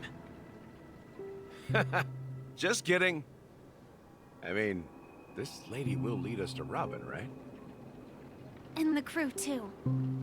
There are too many people who you owe an explanation. That'd be great. Please follow me, Honorable Oak family head. Now, all the actors are on the stage.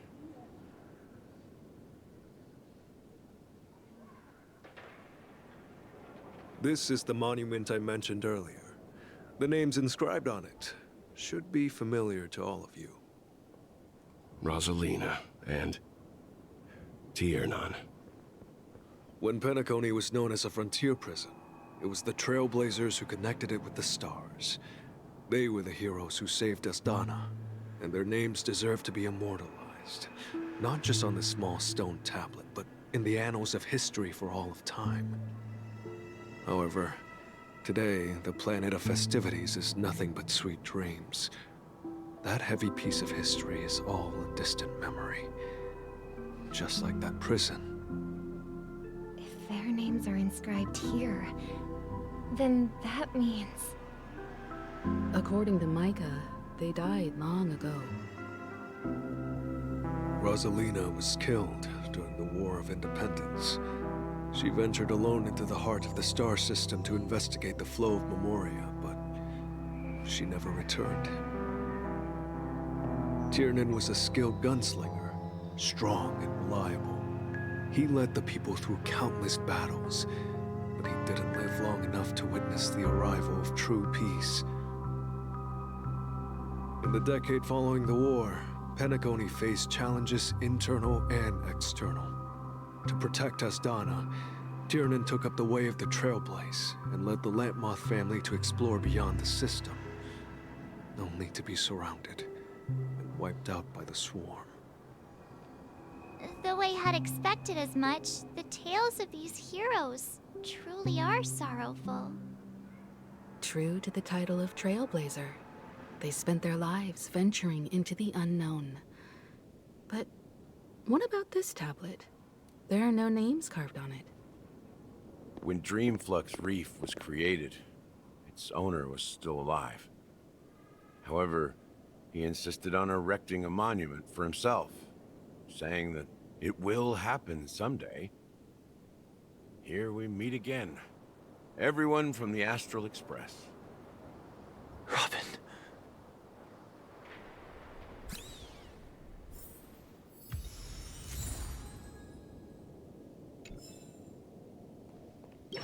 Huh. The atmosphere sure is livened up with all these people in here. I brought Gallagher here. It's time to face the truth. Well, I did my job. I gathered everyone here. Gallagher will explain the rest to you. Take care.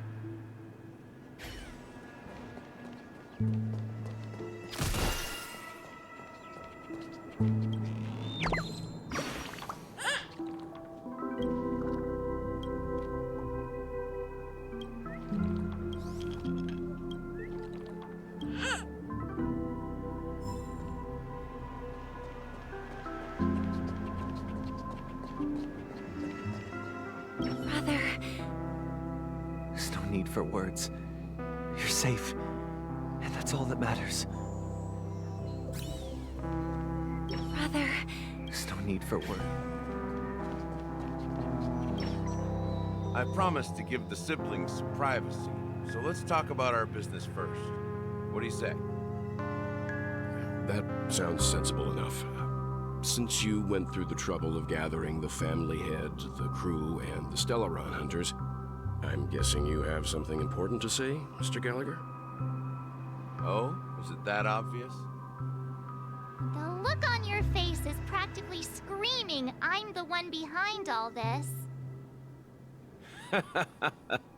You're right, Mr. Yang. It is indeed time to come clean on everything. The siblings already know what they need to, and they've made their choice. but you, Nameless, arrived a bit late. So it's only fair that I answer your questions. Before we begin, let me reintroduce myself. I'm the founder of Dreamflux Reef, the deputy of the Watchmaker, and the one who sent out that invitation. As Gallagher, the history fictionologist, I humbly extend my greetings to you all. History fictionologist? So what, everything you told us was made up? Well, don't worry. Almost everything I shared was true. Well, except for the part about the family accepting me back. I double-checked with Micah, and everything he said about the family, the Watchmaker, and Mikhail is true. Thank you for your understanding. Now let's get down to business. I'm sure you're all wondering why I went through the trouble of setting up this battle for the legacy. Inviting different factions, stirring up a ruckus all over Penacony. Well, it all boils down to something very familiar to all of you. The Stellaron. The Stellaron?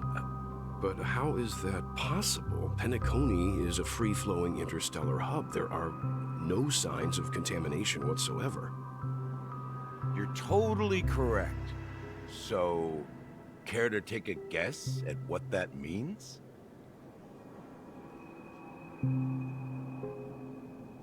How keen. Well, what should I say? I expected nothing less from the person here who is the most familiar with Stellarons. The sweet dream doesn't come out of thin air. If you think of the memory zone as the sea, creating the land of the dreams is like filling that wild ocean with earth to make an island. To achieve this feat, without the help of an emanator of remembrance or enigmata, the only way is to use a Stellaron. And that's not something you can achieve with a simple wish. It requires vast quantities of knowledge, time, and manpower. I'm sure you get what I'm hinting at. In Azdana, the planet of festivities itself is a Stellaron disaster. The planet of festivities itself is a Stellaron disaster? It all started a long time ago, back when the Watchmaker and his crew liberated the frontier prison. They faced countless challenges as they began building Penacony from the ground up. That's when the idea of using the Stellaron came into play. The Stellaron first entered the Azdana system during the war. The Nameless warned everyone against the folly of attempting to tamper with such a power, and most heeded their words. But there are always people in the shadows with ulterior motives. The turning point came after Tiernan's death. With two of the Nameless gone, the Watchmaker had to go to the front lines. It was at that moment his rivals saw an opportunity. By the time a representative from the Montour System's family arrived at the Watchmaker's call, the Stellaron had already been activated and was seeping into the primordial synesthesia dreamscape. And I suppose the family happened to possess the knowledge to seal the Stellaron? Not just that. They knew far more about the Stellaron than the average person. They helped Mikhail swiftly quell the civil unrest and played a part in building Penacony under the disguise of the Harmony. Those three eras were known as the Age of Dreaming. The Watchmaker, who had been left in the dark, sent out invitations across the universe, spreading the hype around the land of the dreams.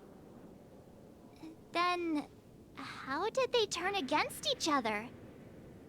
Remember the island in the ocean metaphor? The truth is, the Stellaron was never truly sealed. It existed in a different form within the dreamscape. Think about this. What would it cost to create and maintain such a lavish dreamland? It's people's lives. The opulent dream is built upon the decay of spirits, with a toxic elixir called pleasure flowing through the dreamscape. It tempts people to indulge in the dreamscape, and gradually their minds succumb, becoming nourishment for the sweet dream. Confusion, laziness, and cowardice. Weaknesses that plague humanity were magnified and nourished by the family. Penacony became a new kind of prison, even more impenetrable than the previous one. Sadly, we realized this far too late. By then, the family had a firm grip on Penacony, swiftly quelling any opposition that arose.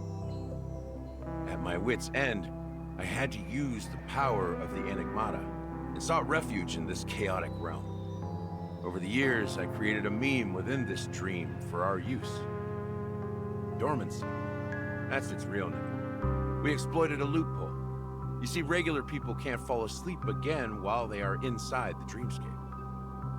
So this is the true meaning of the impossible. You sent out invitations in the Watchmaker's name to find forces capable of resolving the Stellaron disaster and draw them into Penacony to uncover the truth. It's not just that. Above all, I wanted to see what happens when the major factions engage in a struggle for the legacy. Since this is the Watchmaker's first announcement in decades, the traitor within the family is bound to reveal themselves. So, the legacy is just a facade. If you want to consider the Stellaron as the legacy, I'm totally fine with that. If that's the case, where is the Stellaron now? That's a question for Mr. Wings. The Stellaron is still under the family's control, and as the head of the Oak family, I'm sure he holds all the answers.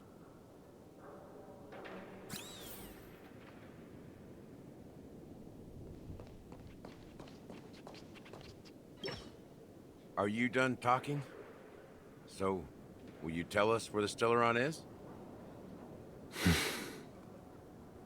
It is the Penacony Grand Theater itself. As I suspected, it's the embodiment of the family. The edifice that first materialized within the Sweet Dream. That's what turned Penacony into its current state. As for the person who employed its power, it is in fact Mr. Gopherwood, the current Dream Master. Well, that was easier than I thought. Did you conduct your own investigation already? Correct. When I was trying to track down the person who murdered my sister, apart from you, Gopherwood was my second suspect. Confronting me first turned out to be a smart move on your part. I didn't have other options. The Dream Master has been elusive, and even the heads of the families can hardly get an audience with him. Moreover, Mr. Gopherwood has been kind to my sister and me. And I didn't want it all to end like this. What do you mean by that? To be honest, my brother and I are also victims of the cancer of all worlds. We grew up as orphans, and were adopted by the family when they came to help. Mr. Gopherwood recognized our potential and brought us to Penacony. But I can't just stand by and watch Mr. Gopherwood become an enemy of the Harmony. I won't use my voice to support an evil cause. I won't step on that stage and sing, no matter who the traitor is, or what orders they give me. I won't let the Charmony Festival become an event that destroys Harmony itself, or the paradise in our dreams. Indeed. For the paradise in our dreams. As the head of the Oak family, I'm responsible for ensuring Penacony's promising future. Robin and I will head into the Sweet Dream and confront the Dream Master. And if it turns out that the family has truly strayed from the Harmony, I'll fight alongside you. We'll put the Charmony Festival on hold and make sure Mr. Gopherwood pays for his blood debt. The enemies you are about to face aren't like this old dog here, who can barely even bark. Since our interests are aligned, why don't we team up? Maybe, just maybe, we'll have a shot at success. We have always been following in the footsteps of our nameless predecessors, and there's no reason to stop now. Yeah, we won't back down from a challenge.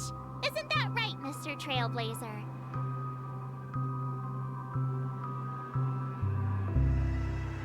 Exactly!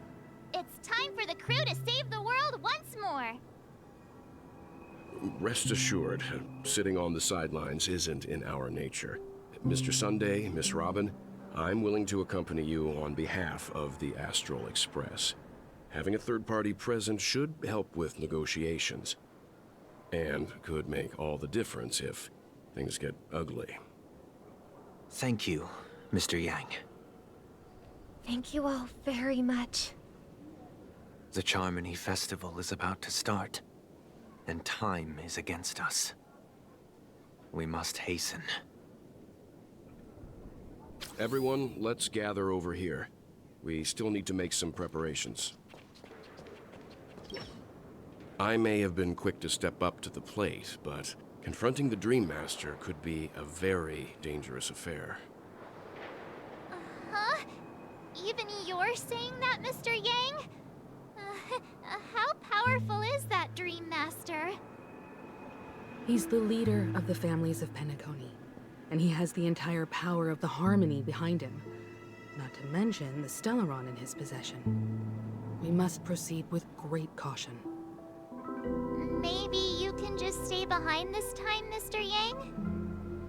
No, that won't do. Even if we count Robin as an ally, something felt off about Mr. Sunday just now. Although, I can't quite put my finger on it. I have to make sure he won't turn against us when things start to get dicey. You're still carrying the keepsake the IPC envoy gave you, right? May I borrow it for a moment?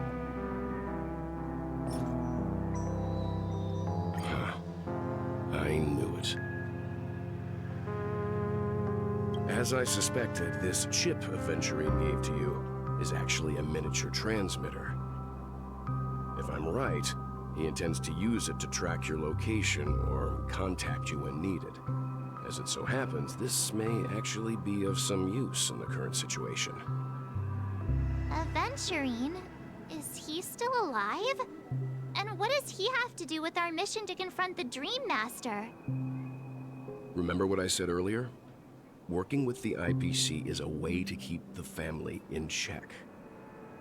If negotiations go south and the family show their true colors by going after the Stellaron, I'll use this transmitter to send a message to the IPC. It'll be just the opportunity the IPC ambassador was hoping for.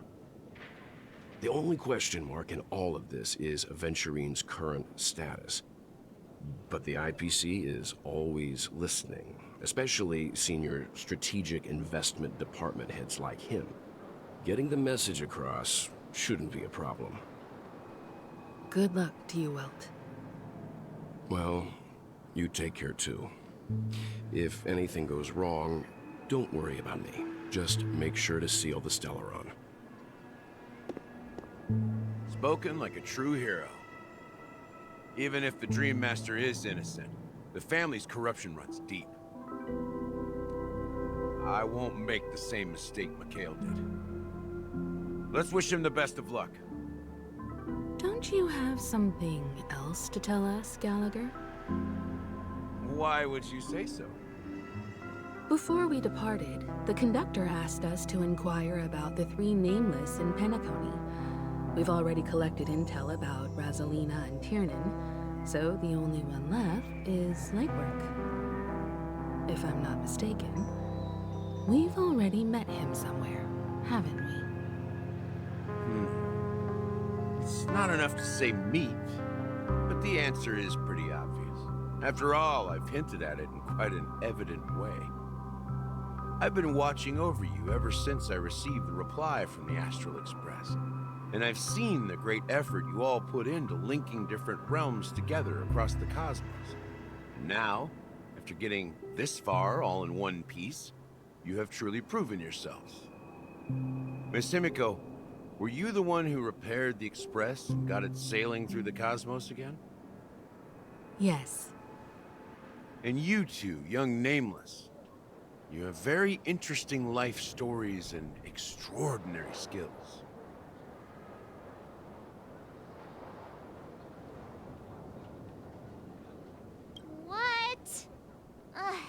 can't just make up titles like that. You're full of energy. Please send my regards to the conductor, Pom Pom.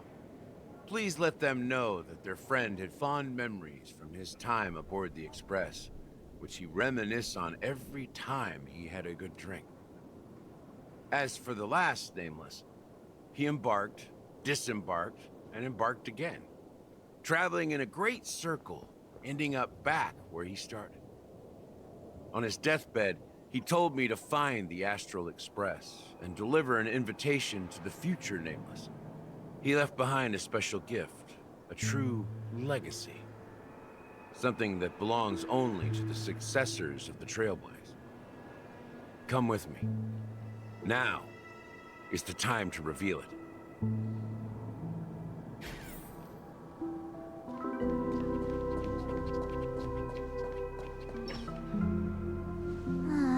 Back here again.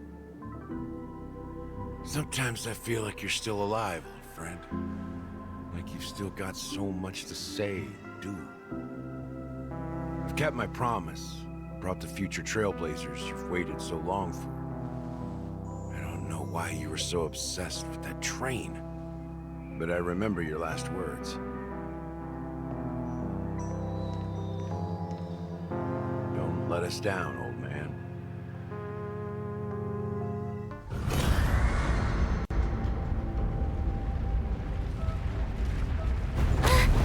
What's happening?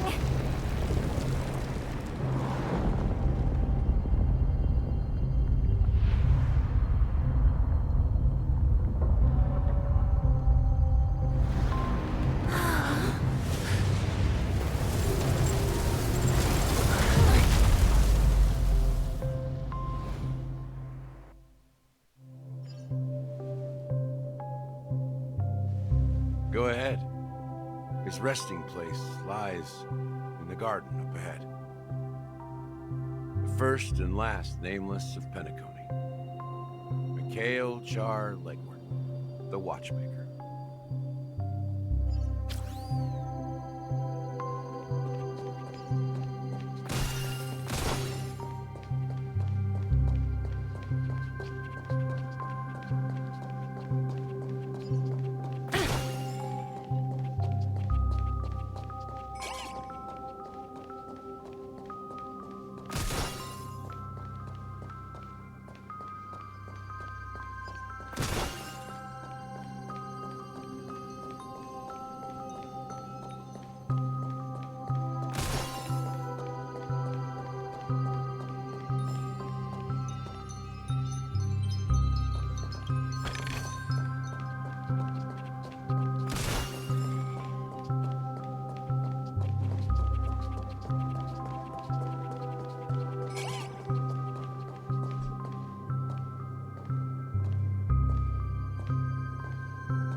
Sure enough, the Watchmaker is the third nameless. Even I could guess that one. The legacy he left behind was a dream bubble. I believe inside that bubble, there's something that holds meaning only for the nameless. After all, when I checked its contents, I found nothing inside. Maybe some Trailblaze runes? Even more mysterious than me. Well, let's have a look.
inside this dream bubble? How could a dream bubble be empty? Just as I suspected. That old man always had this strange belief in the nameless and the trailblaze. And I never understood where he got that confidence from. Especially since he never managed to get in touch with the Express while he was alive. I could never figure out what was going on in that old man's head. But this empty dream bubble is so typical of him. He was always full of weird fantasies and incomprehensible romanticism. That mischievous old man. Well, I didn't expect him to leave anything concrete behind anyway. Don't think that's the case, Gallagher. I'm sure Mikhail has left us the most precious thing of all. Don't start getting all philosophical on me, all right? Just as Mikhail believes in the nameless of the future, we unconditionally believe in the nameless of the past. How could they leave with regrets for the future when they were ready to dedicate their lives to the land they loved? There must be something contained in this dream bubble. It's just we haven't figured it out yet. You also have faith in the Watchmaker, don't you, Gallagher? Well, I'm a follower of the Enigmata. My philosophy forbids me to have faith in anything. That's why I understand what faith means in the path of Trailblaze. And I also want to know what he left behind. I'll leave it to you guys then. Can I borrow your pet? I need to make a trip back to Golden Hour and check something at the Dreamscape sales store. It's for Mikhail, and for the future of Penacony.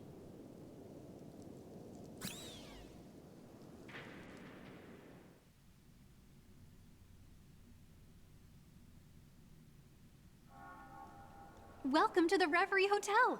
How may I help you? Greetings. We're the Nameless from the Astral Express, and we'd like to check in. The Astral Express? But I thought... Yes, my companion's already checked in. My name is Dan Hung, and I believe my personal information is recorded in your system. I see, but your companion said you wouldn't be coming due to a change of plans. Now the plans have changed again. And you are... Me? I'm Pom Pom, a new Nameless who's also with the Astral Express. He's my fellow trailblazer. We responded to the family's invitation before he boarded the Express, so he wasn't registered in your system. Is it possible to accommodate him as well? Oh, I see. Another one of the Nameless had a similar situation. Seems like a lot of people are joining the Trailblaze these days. Since there's a precedent, it shouldn't be a problem. Just give me a second to contact your companions. I'm sorry, dear guests, but it seems I'm unable to reach the other members of the Astral Express. What do you mean by unable to reach them? My apologies. This is the first time I've encountered a situation like this. However, the system indicates that those guests are still in the dreamscape. How about this? Give me their room number, and we'll go check on them ourselves. I'm afraid that's not possible. I need to verify both of your identities before I can share any guest information. How about you just wake up someone? Let's say, Welt? I'm sorry, but there are strict rules regarding forced awakening. It cannot be done without the proper clearance. So nothing works, huh? What's your solution then? Are you saying we sleep here? At the reception? Please be patient. We need to contact your companions in order to confirm your identities. And now it seems you need to confirm our identities before you can contact our companions. It seems so. Fudge! Look, nothing personal, but if you can't handle this, go find someone else who can, okay? Please calm down, dear guests. I do recall that Mr. Sunday, the Oak family head, personally handled this issue earlier. Oh, please wait a moment while I contact him. I don't think she's trying to give us a hard time. She really just doesn't know what to do. I have a bad feeling about this. You tried to contact them on the Express earlier, but they didn't respond. Something doesn't seem right. I need to leave for a moment. You can stay here with the receptionist. Sure thing. Just don't keep me waiting forever. Don Hung seems pretty worried about his companions. I should give him some space. Stressing out about it won't help anything.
The Charmony Festival is about to start! I'm so excited! Hey! You guys here for the Charmony Festival too? Well, I didn't come all the way here specially for the festival. Honestly, I don't really even know what it's about. But I heard it's a lot of fun! Well, back in my homeworld, Anaria, we have festivals like that all the time. My dad threw me a birthday party one time that was just as extravagant as the Charmony Festival. Oh, come on! The Charmony Festival is a once-in-an-Amber-era event. How can a birthday party compare? Well, you never know, right? Maybe on her world, birthdays only happen once in Amber Era. Anyway, let's forget about that.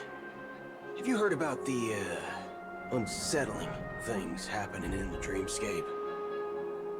Unsettling things? What could possibly go wrong? It better not ruin the Charmony Festival! I've been looking forward to it! Relax. With a big event like this, there's bound to be lots of gossip and rumors. Don't worry. If anything does happen, the family will be on top of it. Oh, that's a relief.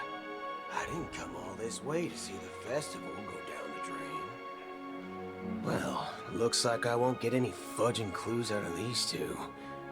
They're clueless.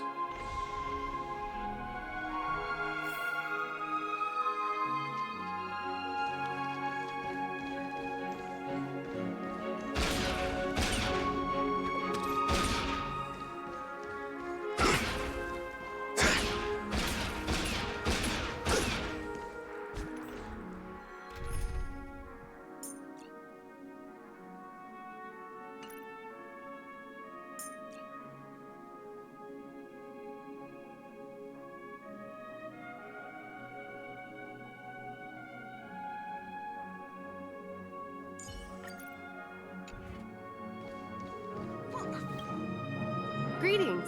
I'm Cody of the Bloodhound family, head of security for the hotel. How may I assist you? Hello. So, there's something I wanted to ask about. I've been hearing some unsettling rumors about certain incidents that might affect the Charmony Festival.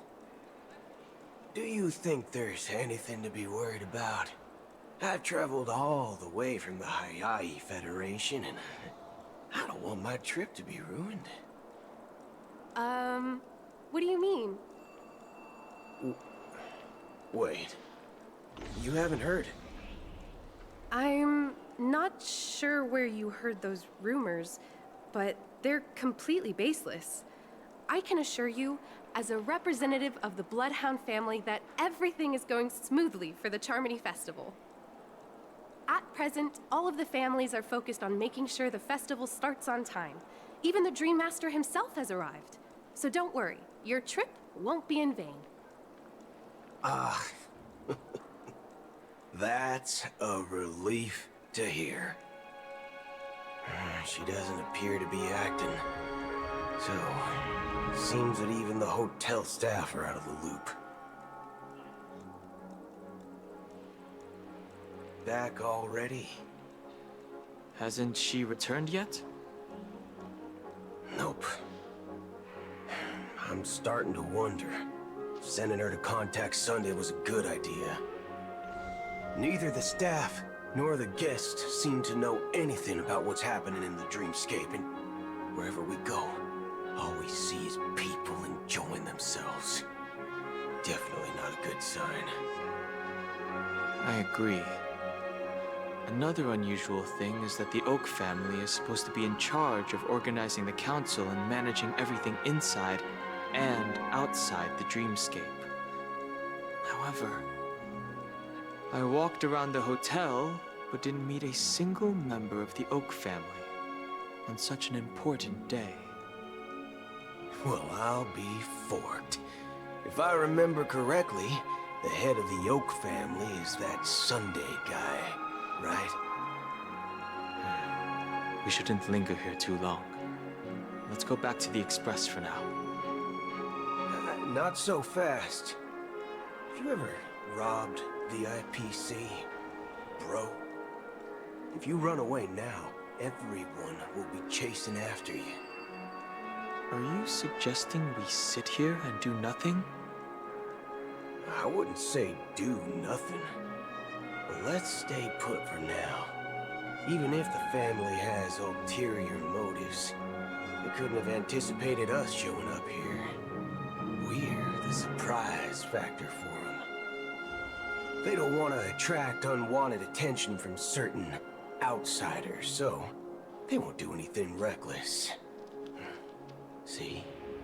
The IPC lackeys are keeping a close eye on this hotel. If I were a family member, I'd find an official excuse and keep the surprise factors here. If we just wait here, that would be like walking into their trap. Of course, we don't need to walk into their trap. I gave a backup plan to the memo keeper. If it turns out we won't be allowed to enter the dreamscape, she'll order a drink for me in the VIP lounge at the hotel. In reality... a secret signal. That's right. Oh, a concrete object can indeed help the memo keeper establish a connection with you. But Boot Hill, if you have more backup plans in the future, I hope you'll let me know in advance. I'm sorry, but it's one of my quirks. I have too many unreliable friends.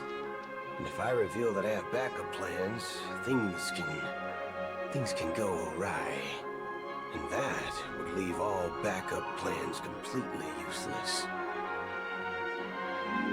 How do we get into the VIP lounge? This is where my street smarts come into play. Why is there a record of your stays last month?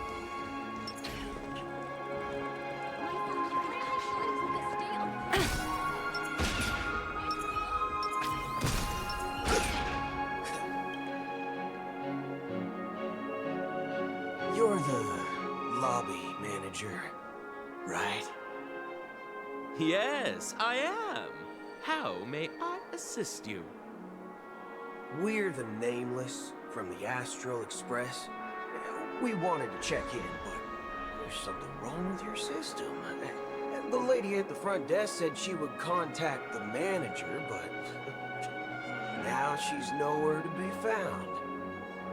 Now, we've been waiting here forever, without any food or water. What the fork, man? Is this how the family treats its guests? Is this your idea of street smarts? Starting an altercation? It's called standing up for your rights. I apologize for the inconvenience. Please wait while we try to contact Mr. Sunday. I'll arrange 2 premium seats in the VIP lounge so you can rest there while you wait. See? Just like that. Just don't call yourself Nameless next time. Wow, this bar's something else. Certainly worthy of the planet of festivities. 1 peach soul glass. Good evening, gentlemen. Hey, I have an order for a bottle of Asdana's White Oak. Can you help us find it? Asdana's White Oak. I think there might be a misunderstanding. We don't serve that here. Oh, no way.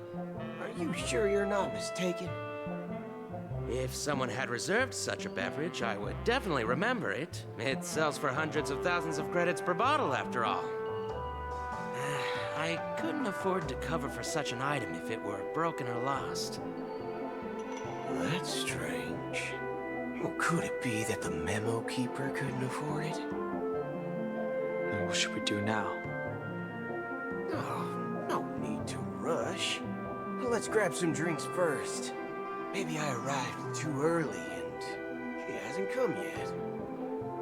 Now, let's see what kind of juice malts you all have here. Well, give me a glass of Heenum Valley, 40 years. I'll have it neat. No ice. Wow, that's the most expensive one on the list. You have a taste for the finer things. It's on the house, anyway. What can I get for you? Anything you recommend is fine. Then I would recommend today's special, Glass Village. It's classic Soul Glad mixed with Laboom juice. It's refreshing and suits your cool demeanor. Just 1 minute. This flavor. Dynamite barbecue with rocket fuel. Ooh, really hits the spot. Truly the finest sherry cask-aged malt juice in the cosmos. Dynamite barbecue with rocket fuel. Is that really something that humans enjoy? Hey, this guy doesn't know anything at all. As long as you're satisfied, dear guests, please enjoy. Let's give the memo keeper another half system hour. If she doesn't show up, we'll need to come up with a new plan. In the meantime, let's take stock of the situation. What do you think? The situation is unclear. Something must have happened on the planet of festivities, but the public is unaware of it. Someone in a position of power within the family must be covering it up. It's unusual for the followers of the Harmony to invite other factions, let alone the IPC and the Masked Fools. If what you said about the Emanator of the Nihility is true, the situation in Penacony is a little complicated, to say the least. Actually, there's something else I'm concerned about. Regarding Acheron. As you know, The faction that follows the path of the hunt are some of the most dangerous folks in the cosmos to mess with. I mean, who in the right mind would impersonate the Xianzhou Alliance or the Galaxy Rangers? It's like asking for a death wish. Isn't there a saying among the Xianzhou people that the Rainbow Sect lets their lugs arrow do all the beating? Talking. Do all the talking. Well, you know what I mean. Even though the Galaxy Rangers have been out of sight for years, we've been keeping an eye on this region. Even the dumbest criminals know better than to mess with the Annihilation Gang, much less the Rangers. But that Acheron lady, she doesn't seem like a lunatic at all. On the contrary, she's highly logical and organized. She knows exactly when to hold back and when to strike without mercy. And you believe that someone like her would have an ulterior motive for impersonating a Galaxy Ranger? I'm not entirely sure. I do have my suspicions. Maybe she knows a Galaxy Ranger, or perhaps she's trying to lure us out for some reason, which I can't figure out. Anyway, what worries me more are the anomalies within the family. They've summoned followers from various paths for the festival. No matter how generous such a gesture is, this move seems highly unusual. Unless the invitations weren't sent by them. If that's the case, it's even more intriguing that the family insists on organizing the Charmony Festival, despite the chaos. Maybe it's Shipei the Harmony pulling the strings. You find it beyond human understanding because it wasn't arranged by humans at all. People do stupid things out of irrational impulses. They abandon their principles when self-interest is involved. They believe in things they know they shouldn't, and fudge, they even break their own rules. But Eons don't. They stick to their determined path and never turn back, even if they reach a dead end. You think Shipei's will is behind all this? It may not necessarily be Shipei. There's definitely some higher entity involved. I know it may sound pessimistic, but if human free will were reliable, why would we even need Galaxy Rangers? It's much simpler when you boil it down to the eons and paths. Like how Lon always follows the path of the hunt, or how the Express stays true to the Trailblaze despite Akavili's disappearance. But in my opinion, Akavili's fall holds significance for the Nameless. Oh, so you're saying the Nameless now have to take responsibility for their own choices because their absolutely right leader is gone? Exactly. I believe the purpose of the journey isn't just about following a path that's always considered absolutely right. It's more about doing your best to choose the right path for yourself among countless possibilities, even with limited insight and judgment. I don't know what you've been through, but I agree that people must take responsibility for their choices, because no one else can do it for them. That's why the Galaxy Rangers need to uncover the imposter and figure out her true intentions. Just in case. I have a backup plan if the Memo Keeper doesn't show up. This is my final backup plan. I promise.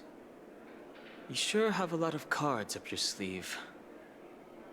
Well, going back to my old career would make things a lot easier. By the way, when you were walking around the hotel, did you happen to see any important-looking guests? What's your plan? It's simple. We just grab some hostages and use them as bargaining chips with the family. Or maybe we can even take their identities. No need for that. We'll return to the Express now. Wait, are you getting scared? Draw your weapon. Let's make a big scene. Are you leaving, esteemed guests?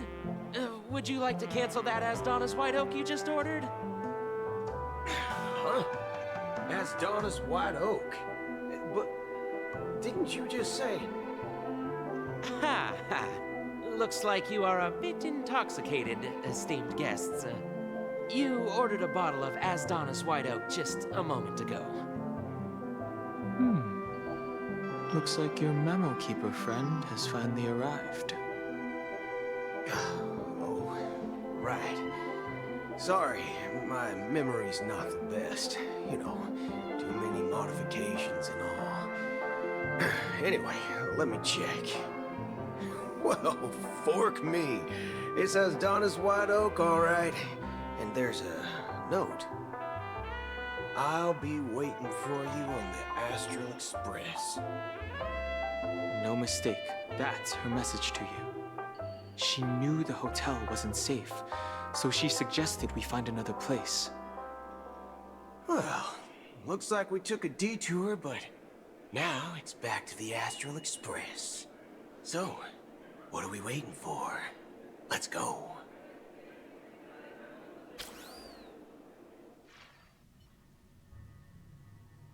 You're back? Two guests just boarded saying they were looking for Boot Hill, so I told them to wait in the parlor car. Oh, just in time. Two guests? Yeah, or two. Look, we welcome all passengers on the Astral Express, but sneaking in like that, you have no regard for etiquette. My apologies, conductor. It was an oversight on my part. I assumed you were already acquainted with the garden. Given the chaotic situation in Penacony, the Nameless are the only ones we can truly trust right now. You are the Memo Keeper. Pleased to meet you, Dan Hung. I've seen you in others' memories. And as for Boot Hill, this is our first face-to-face meeting. I hope you enjoyed that bottle of Astana's White Oak. You sure have a refined taste. Finally, Memo Keeper. Well, let's cut to the chase. Spill everything you know. That's precisely what I intend to do. But before that, please allow me to introduce myself. My name is Black Swan, and I serve the Garden of Recollection as a Memo Keeper. As for Acheron's story, I'm sure she knows it better than I do. Greetings.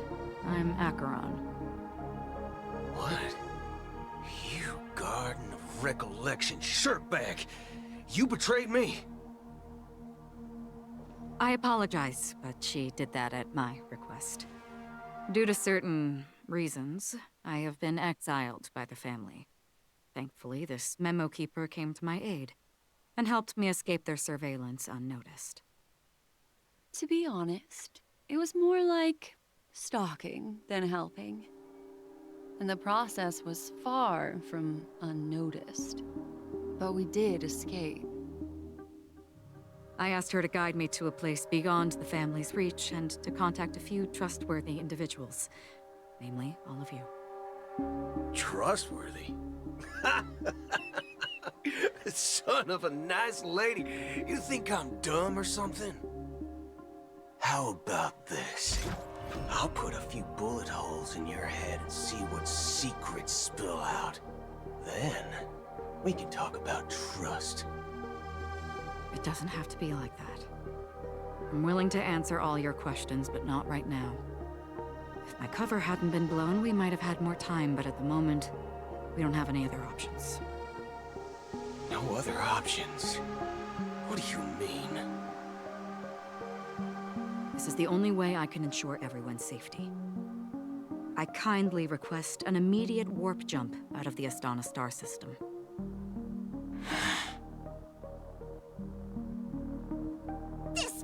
Ranger is requesting?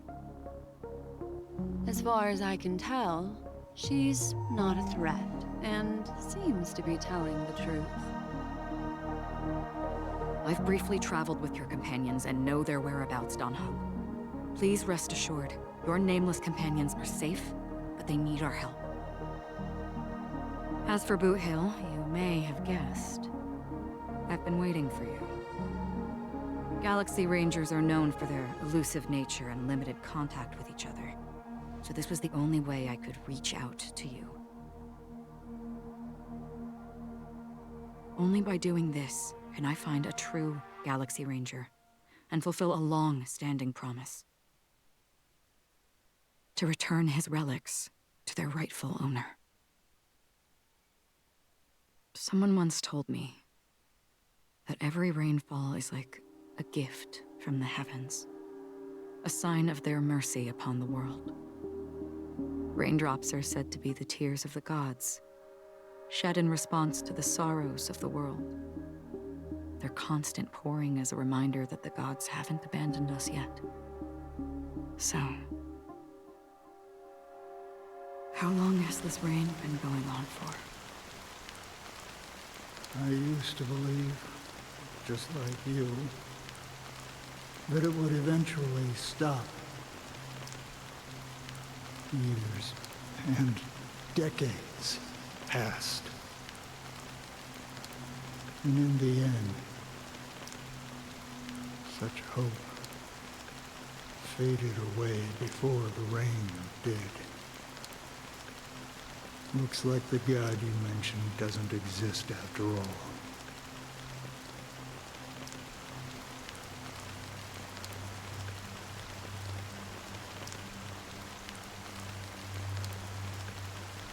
Well, let me share a story with you. Mortals who walk the paths are like sailors on a vast ocean, leaving behind a trail that creates countless ripples of possibilities. These ripples last longer than the fleeting lifetimes of humans. And for some, their presence leaves such a strong mark that it's reflected in the waves. Like those shadows on the ocean. Sin-thirsters, the obsessions of the Pathstriders, they emerge from the depths of IX, seeing themselves as masters of their own destiny, unknowingly repeating the actions of their past lives. They emerge from the nihility and head toward it, leading purposeless lives. However, these hollow phantoms, they were once my dear companions. A group of Galaxy Rangers. Are you watching over them? Watching over them? No. I'm guiding them toward transcendence. It was a brutal war. A crusade that shook the universe. The universe witnessed the fall of Zulo, the Lord Ravager, but it came at a price. A price so hefty that only those who were there still remember. The unwavering determination of the Hunt followers persists even in death. So someone must guide these lost souls to their life beyond. They were heroes in their time. And they shouldn't be reduced to mere puppets of nihility. As for me, I've suffered too many losses on that battlefield to advance any further. And that makes me the most fitting person to carry out this task. But you know, these sin thirsters, they're not who they used to be. Does this seem pointless to you? Well, some tasks have to be done, even if they are pointless.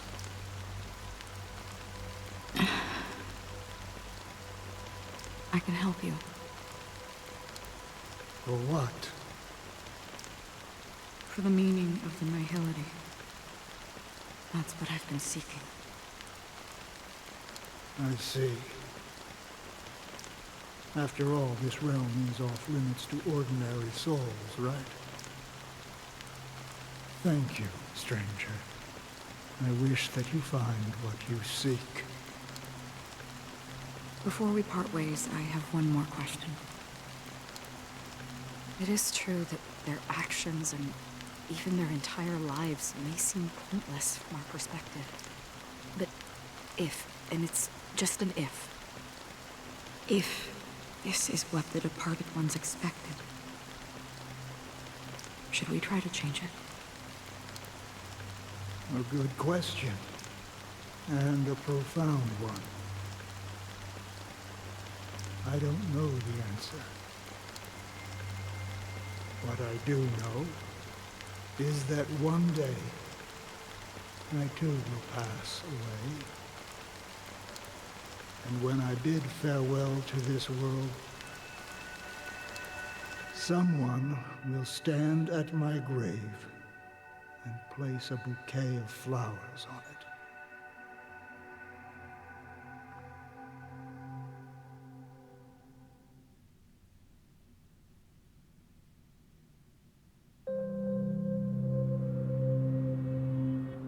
When I appeared as a child, my speech, mindset, and soul reflected immaturity and innocence. As I grew into adulthood, I left behind my childlike side.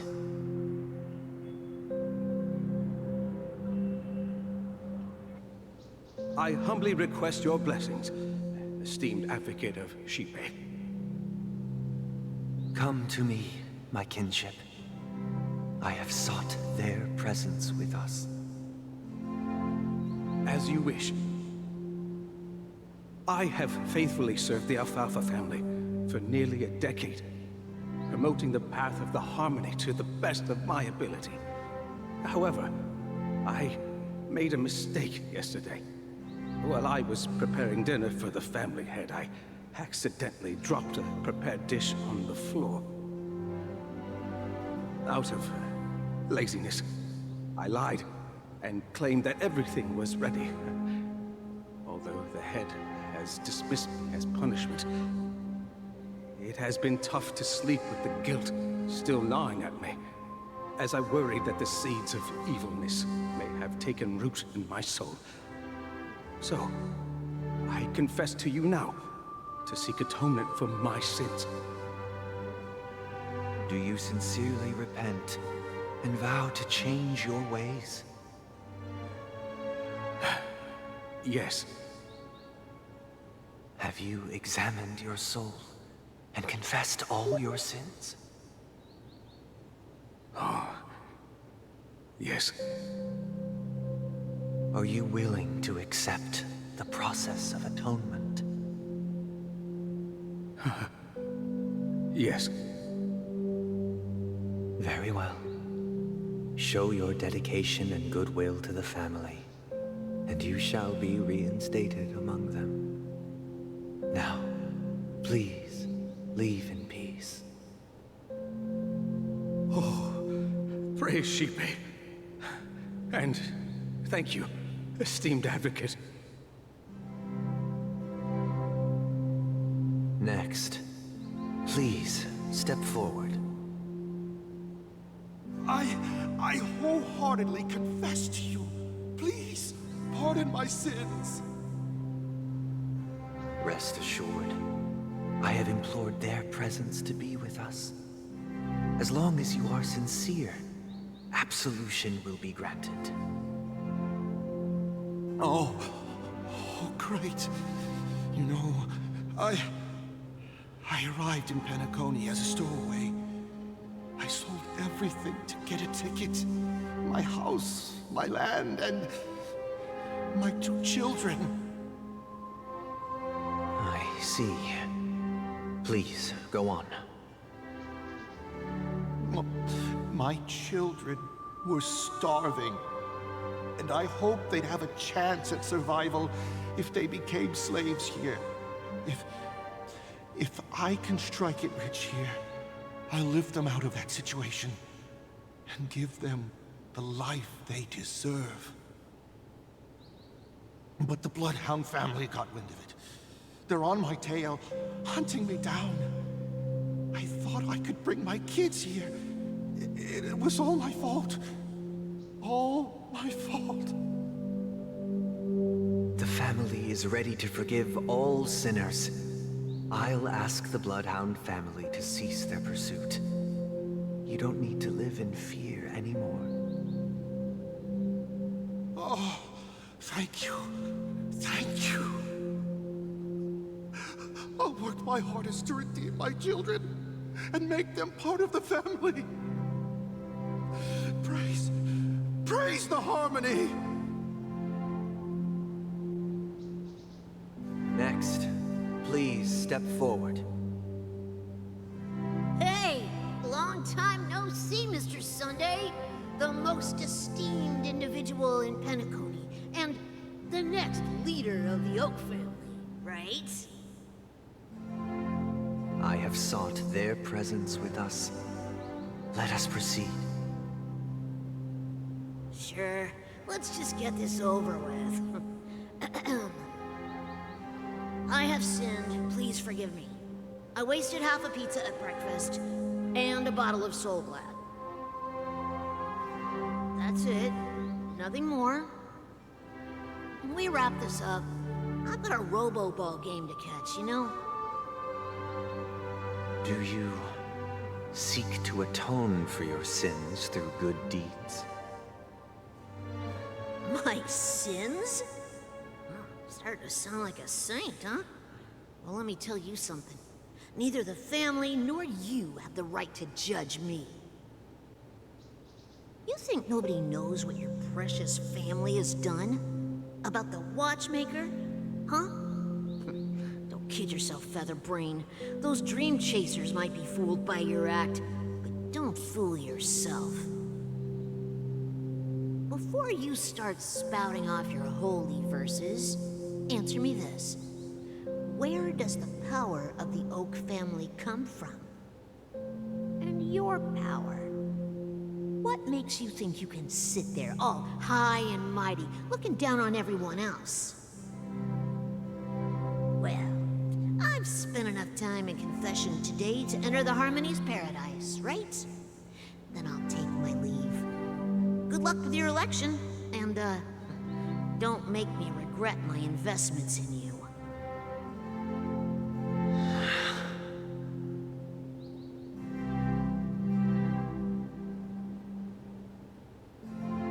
Oh, revered triple-faced soul, hear my doubts. Who can judge the strong when their power hides their crimes? Who can vouch for the weak when they will pay any price to survive? Who can comfort the purest souls when even they get led astray? If the strong defending the weak is truly the foundation of paradise, then who is responsible for the suffering and anguish in this wretched world?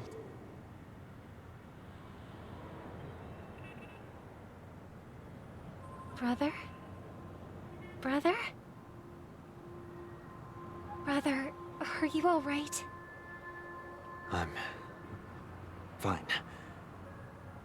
I've been working long hours, and I just made a trip to Dreamflux Reef and back.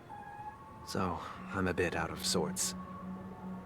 But it'll all be over before we know it. You've been working non-stop on the Charmony Festival, Mr. Sunday, and no one could have predicted this incident. Even if the Stellaron does pose a grave threat, I still feel sorry for all the trouble we've caused you. No need to worry about troubling anyone. The Charmony Festival was meant to spread joy and harmony across the cosmos. But now that we know the truth, I'm afraid we'll have to cancel it. It has always been our wish to make everyone happy, so... we'll do our best to explain everything to the Dream Master. I'm sure he'll understand. Even if the negotiation does not go smoothly, I'll refuse to go on stage. Without the Chordmaster, the Harmonious Choir would not arrive, and the Charmony Festival would be just a grand performance, and nothing more. I'm relieved to see your determination. You know, since arriving in Penacony, we haven't had any contact with this Dream Master himself. I'd heard of the heads of the 5 major lineages, but the Dream Master is a mystery to me. The Dream Master rarely grants an audience, even for us. But, given the urgency of the situation, he's agreed to meet us in person. Perhaps you'll be the first guest to meet the Dream Master in years, Mr. Yang. Let's hope we can reach a consensus that satisfies everyone. Indeed. Let us hope so. It's about time. We'll have to get ready for the meeting. I apologize for any inconvenience caused by the urgency. Don't worry. I'll be waiting here. It's Mr. Sunday! Hey, come over here! Looks like someone needs help. Let's go check it out.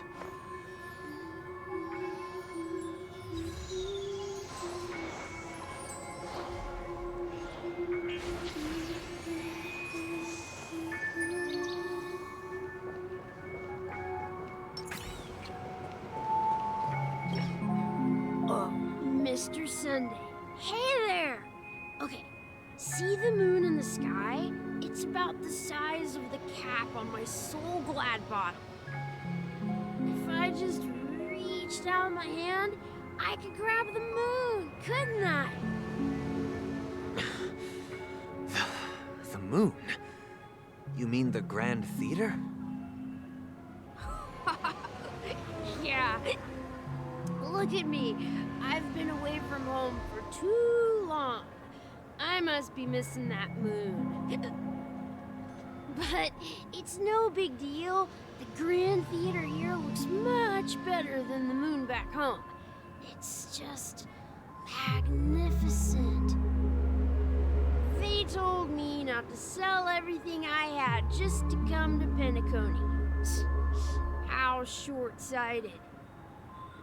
Selling everything you had? Why would you go to such lengths? Why? Can't you see? Life back home is miserable. It's not really living at all. It's better to be here at Penacony. No pain, no worries about tomorrow, just sweet dreams. You can do whatever you want. That's what I call living. Yeah, now this is the life. Is this truly living? Huh? What did you say, young lady? I didn't quite catch that. Oh, it's nothing, sir. You see, the traffic on Glock's Avenue can be dangerous. How about I ask a Bloodhound family member to escort you to Ideen Park over there, so you can continue enjoying your sweet dream? Oh, yeah, that's a great idea. Wow, no wonder you were the leader of this sweet dream. You're totally a lifesaver. See you around, Mr. Sunday. And it was nice chatting with you.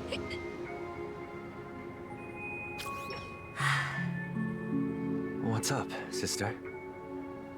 This is the land of the dreams.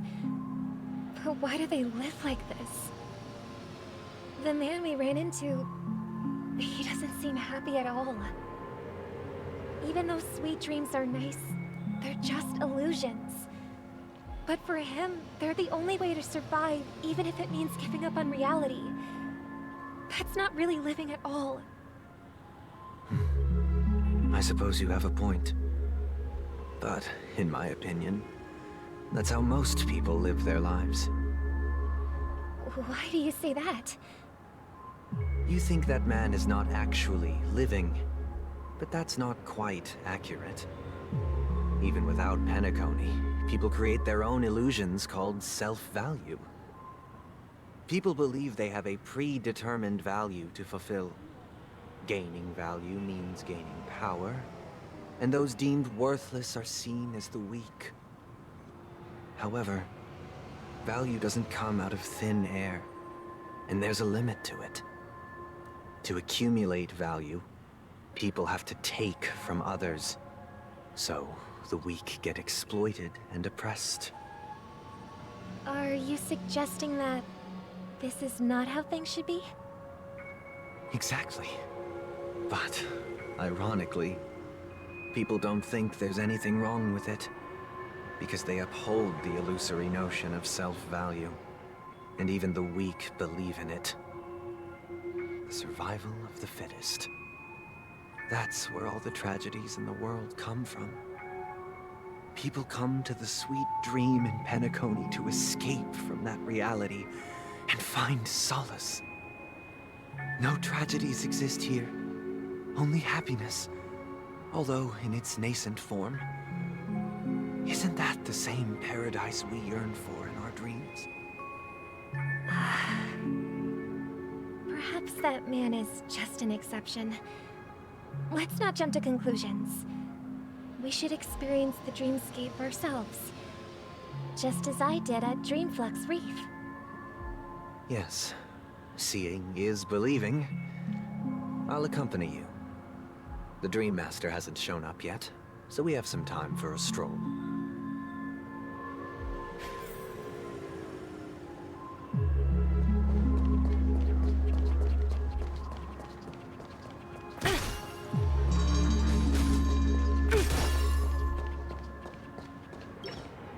Glad to meet you again, Robin. How are the preparations for the Charmony Festival coming along? We're all so excited about it. It's going smoothly. Thanks for making the trip to join the festival. You're too kind, Robin. It's a pleasure to have guests from all over the universe celebrating day and night. I can't stand being lonely or bored, so this jubilant dreamscape is perfect for me. But if this went on forever, would it get boring too? Nah, not at all. Who would get tired of having so much fun? Every day, you get to wear fancy clothes, explore all sorts of dream bubbles, indulge in delicious food without gaining weight, and you never get old or sick. As long as you can afford a room, this place is the ultimate paradise. But you know that only a few things can be brought back from the dreamscape to reality, right? That's exactly why I don't plan on bringing anything back. Just enjoying the dream itself is good enough for me. I mean, I'm not one of those long-living species. I only have around 60 or 70 years in this lifetime, and there's so much to worry about. Being happy here is pure bliss. Only in this sweet dream can I truly feel like I'm in control of my life and fate. Who would want to go back to reality after experiencing this bliss?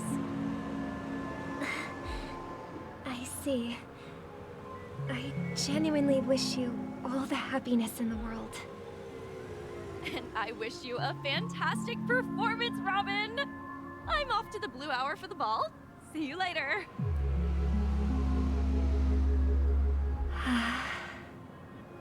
Seems like that guest's perspective didn't resonate with you either.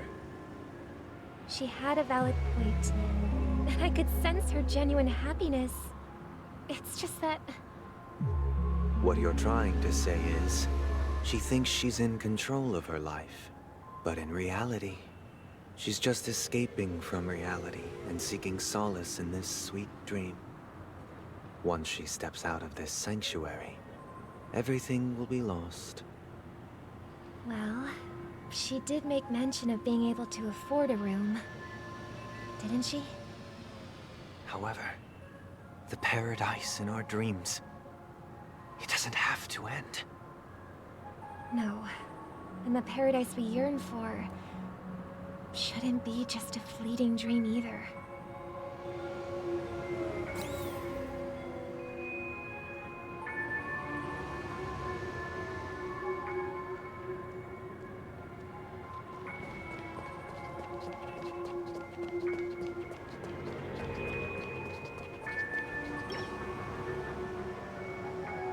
The scenery in this dreamscape is truly breathtaking, isn't it? Oh, Robin. Can't believe I'm meeting you in person here. What an honor. You're right. Even though time stands still in this dreamscape, it always feels fresh. I find something new every time. A philosophical mind. I hope I'm not intruding. Oh, not at all. With little time left, I yearn for meaningful conversations, especially with someone as esteemed as you. Do you mind if we chat? It's my pleasure. No need to be formal. Just speak your mind.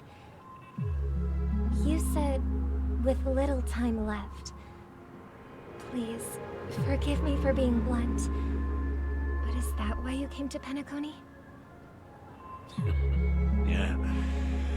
I was part of a war, and while escaping from the Sarkosian mothership, I got exposed to some radioactive materials.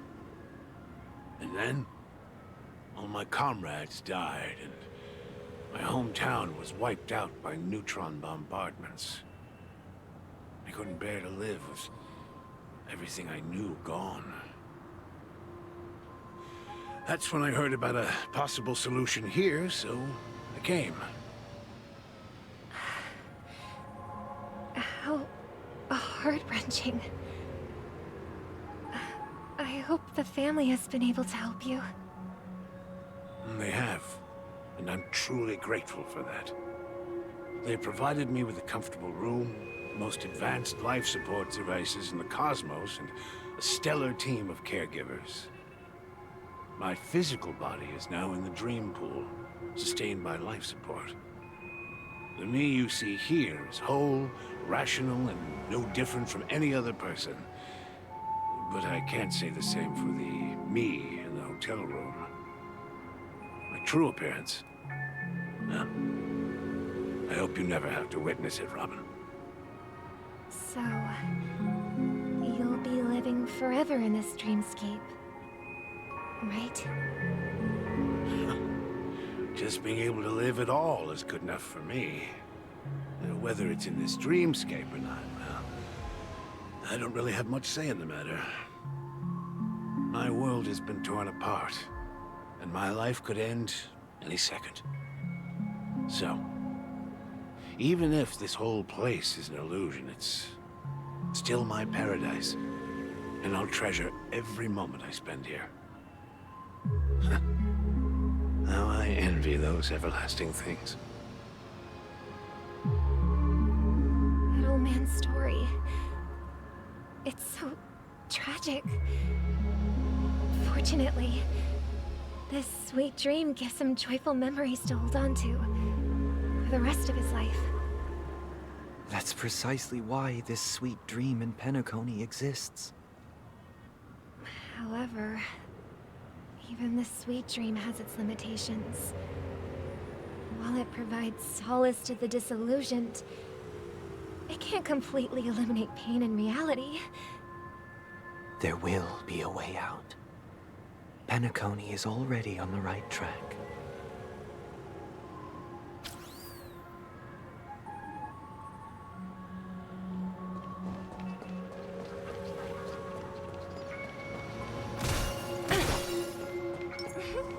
Look what we have here. A lovely young lady.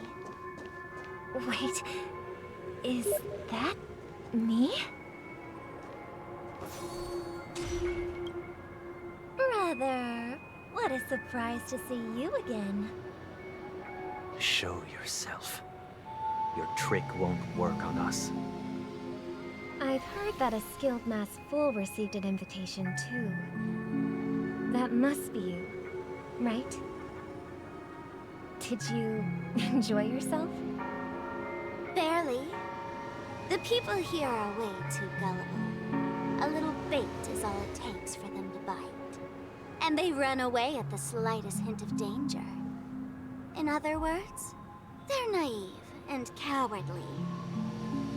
Now that you've had your fill, it'd be wise to leave before it's too late. The music of the harmony doesn't tolerate discord. What?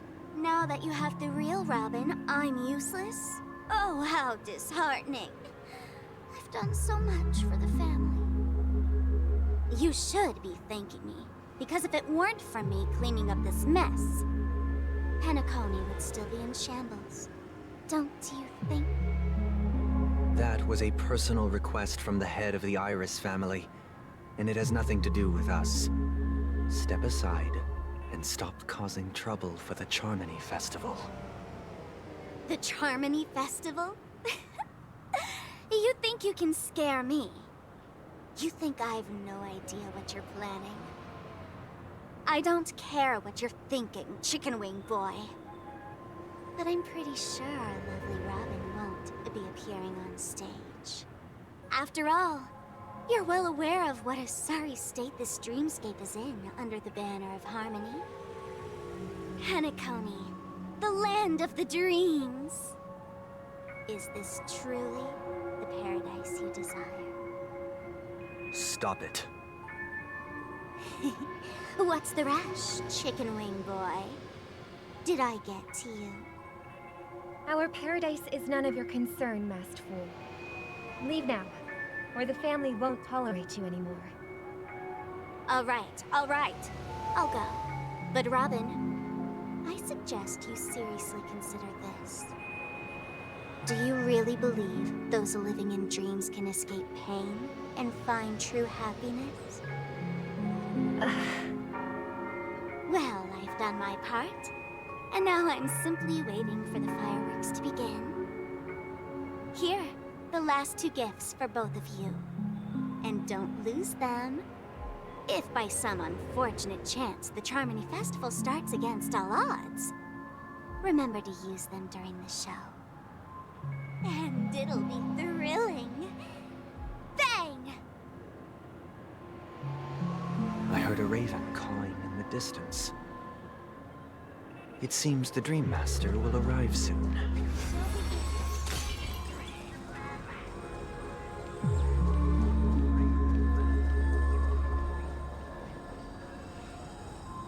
Let's wait here for the Dream Master to arrive. Okay.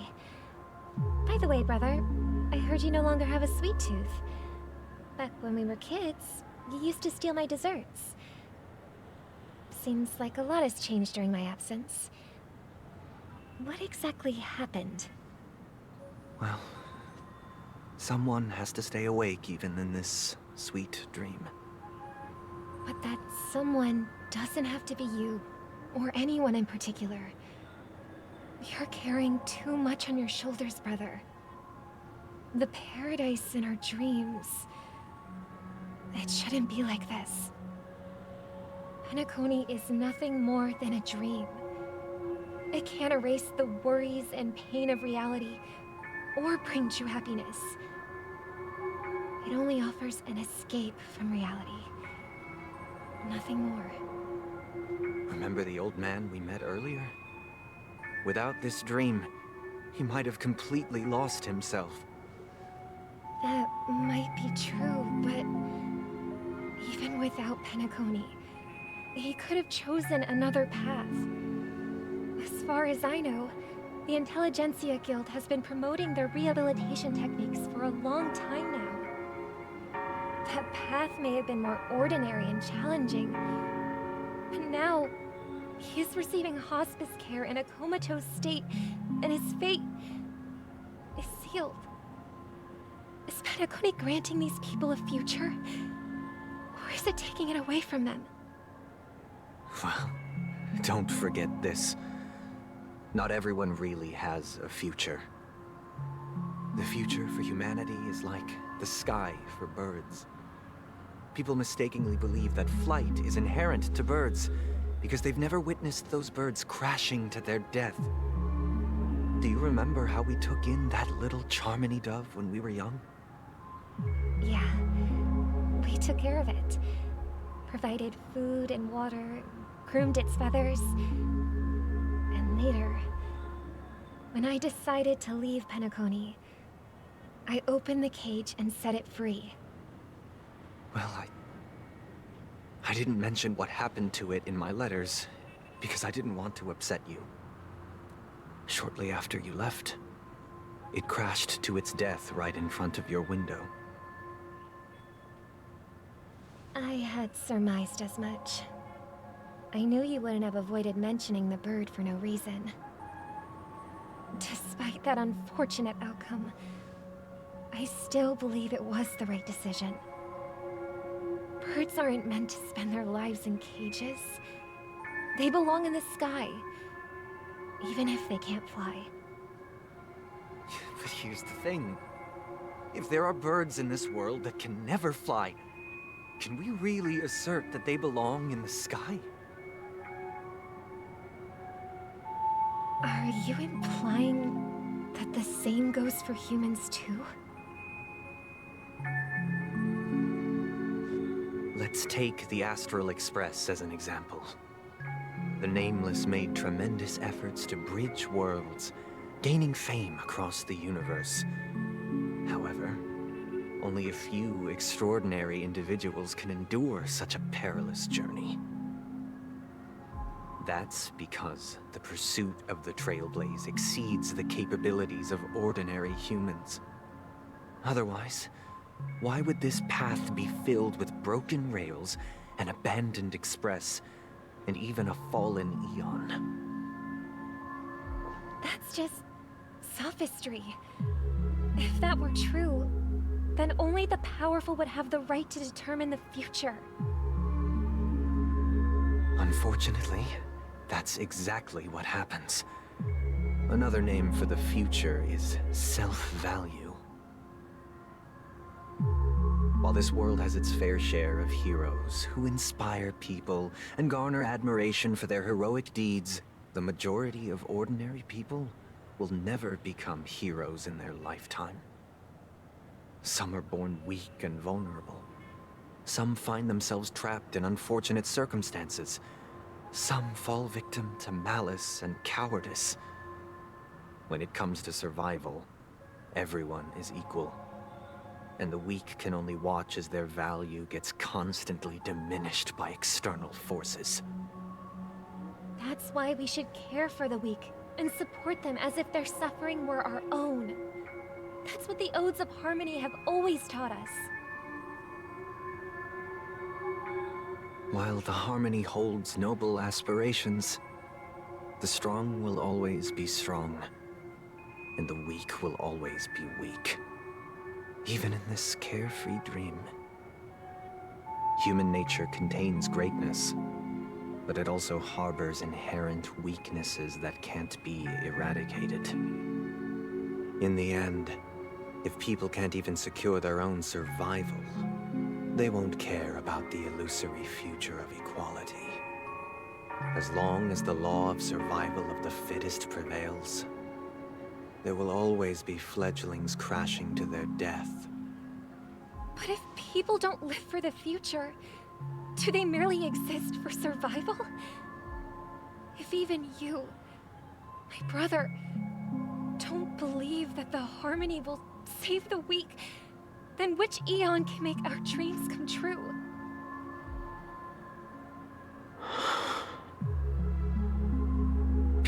often forget that when the first bird took flight, the entire world envisioned a future where no more fledglings would ever crash to their death. Are you reading, sister? What are you reading? Mr. Gopherwood gave me a picture book. It's about the story of the harmonic strings. If I could become a chord master, I'd like to summon Dominicus, the harmonious choir. I want to sing with everyone and spread our wishes so that all can feel happiness and joy. I see. Then I would summon the harmonious choir too. Don't you have a wish of your own, brother? Of course I do. It's just that it includes your wish and everyone else's. I long for a true paradise where everyone can find peace. Then, let's build a stage there and invite everyone to our performance so that both our wishes come true through the power of the harmonious choir. It's a deal then. Yeah, it's a deal. But how can I become a chord master?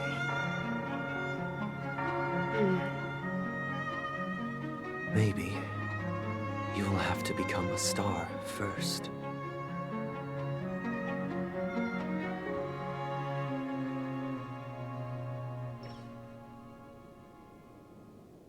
You're back sooner than I thought. Any results? Yes. And now, it's up to us to forge ahead. Since he's already carried out his last wish, my final mission is complete. But pardon me if I sound curt. It's good to have determination. The path Mikhail left for you is not an easy one to tread. Why else would he have chosen to sleep in solitude, staking everything on some nameless in the future? But you have the numbers, and in numbers comes strength. So that might just delay your inevitable a little more. Got any more encouraging words? As I see it, relying on Welt's negotiations alone is far from enough. Regardless of whether the other party will be compliant, negotiating simply allows us to meet them as equals, and won't grant us an upper hand. Penacony is our rival's home turf, and we already have very few chips left to play with. Rather than idly sit around while the family's got us blocked off, an offensive approach might be a wiser course of action.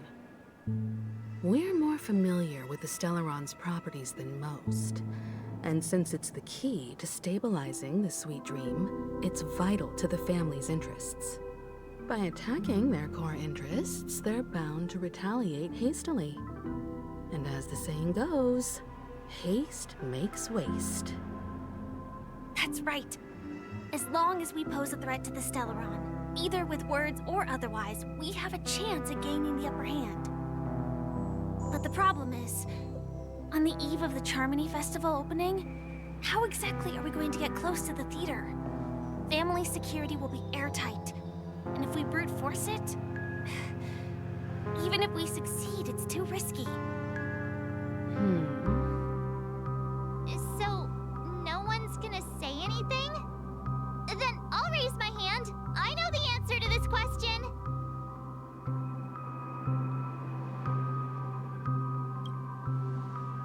Why are you speaking like the General of the Law Fu? So, I heard that before the Charmony Festival begins, there'll be a pageant to kick off the festival. It's called the Soul Glad TM Festivity Auditions, or something, and it's going to be held in the moment of Scorch Sand. As long as we clinch the top spot, we'll be able to attain the title of Festive Superstar, and be able to personally bask in the graces of Miss Robin. Not that that's important. What's crucial is that we can enter the Grand Theater before the audience arrives. So, how do we go about participating in these festivity auditions? I've already procured special invite tickets from Miss Robin's fan club. To tell you the truth, I had been preparing to join the auditions all along. But now it looks like even if I scrape through, I probably still won't have the chance to shake Miss Robin's hand. So they're still running this thing, huh? It was originally just a publicity stunt, set up by Mikhail to drum up attention. But it looks like it might be worth a shot. We'll follow March's plan. Mr. Gallagher, will you be joining us? I'm afraid I won't have the time. As a virtual character, I've already completed my final mission. Whether Penacony can awaken from this dream is all down to you. Should we ever cross paths again? I'd love for you to visit the Express. All right. I'll have to add to that databank of yours you've got on the Express. And Miss Firefly, we thank you for all your support. We're faced with a formidable enemy. As long as the Astral Express and Stellaron Hunter's objectives are aligned, we're willing to cooperate with you. We've already come this far together. I'd like to join you for the rest of your journey on Penacony. I'm pleased that we can finally fight shoulder to shoulder. I couldn't ask for a better ending. This is also the spirit of the Trailblaze. Now, everyone, let's prepare to move out.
Excuse me, you four. What are you hoping to get out of all this?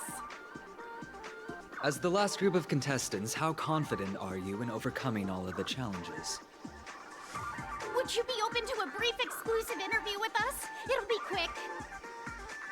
Your journey is long and fraught with peril, yet under a sky blanketed by banners, you vie for the crown. The sword and rose! Protect the beauty! The beauty! Magnificent and majestic! A knight's head is hard as steel. Brother Lance's focus is stubborn as a heel. We don't all have to be winners. But if we don't have fun, we'd all be sinners. People are pouring in. Kinda feels like all sorts of baddies are showing up. Let's get in there quickly and enter the competition. Ladies and gentlemen, please, make way. Make way. Coming towards us now is one of Penacony's top 10 wealthiest tycoons, and the soul-glad business empire's founder, Mr. Iveen. Allow me to introduce myself. I'm the director of Soulglad's factory, Ideem Leader. My four friends, introduce yourselves to the audience across the cosmos. Hello, everybody.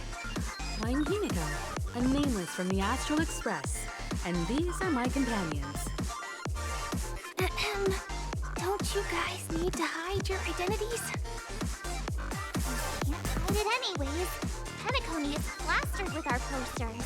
And because the Astral Express is so well known, the family won't dare to make any rash moves.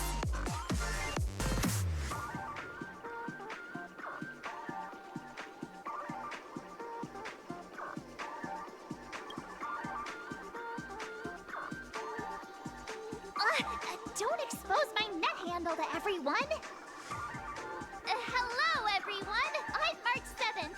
I'm an ordinary girl who loves adventures. Hello, everyone. I'm Firefly. I am also an ordinary girl who enjoys adventures. So it's a bunch of nameless guests. This final face-off is bound to be spectacular. Time is precious. My four friends, come with me.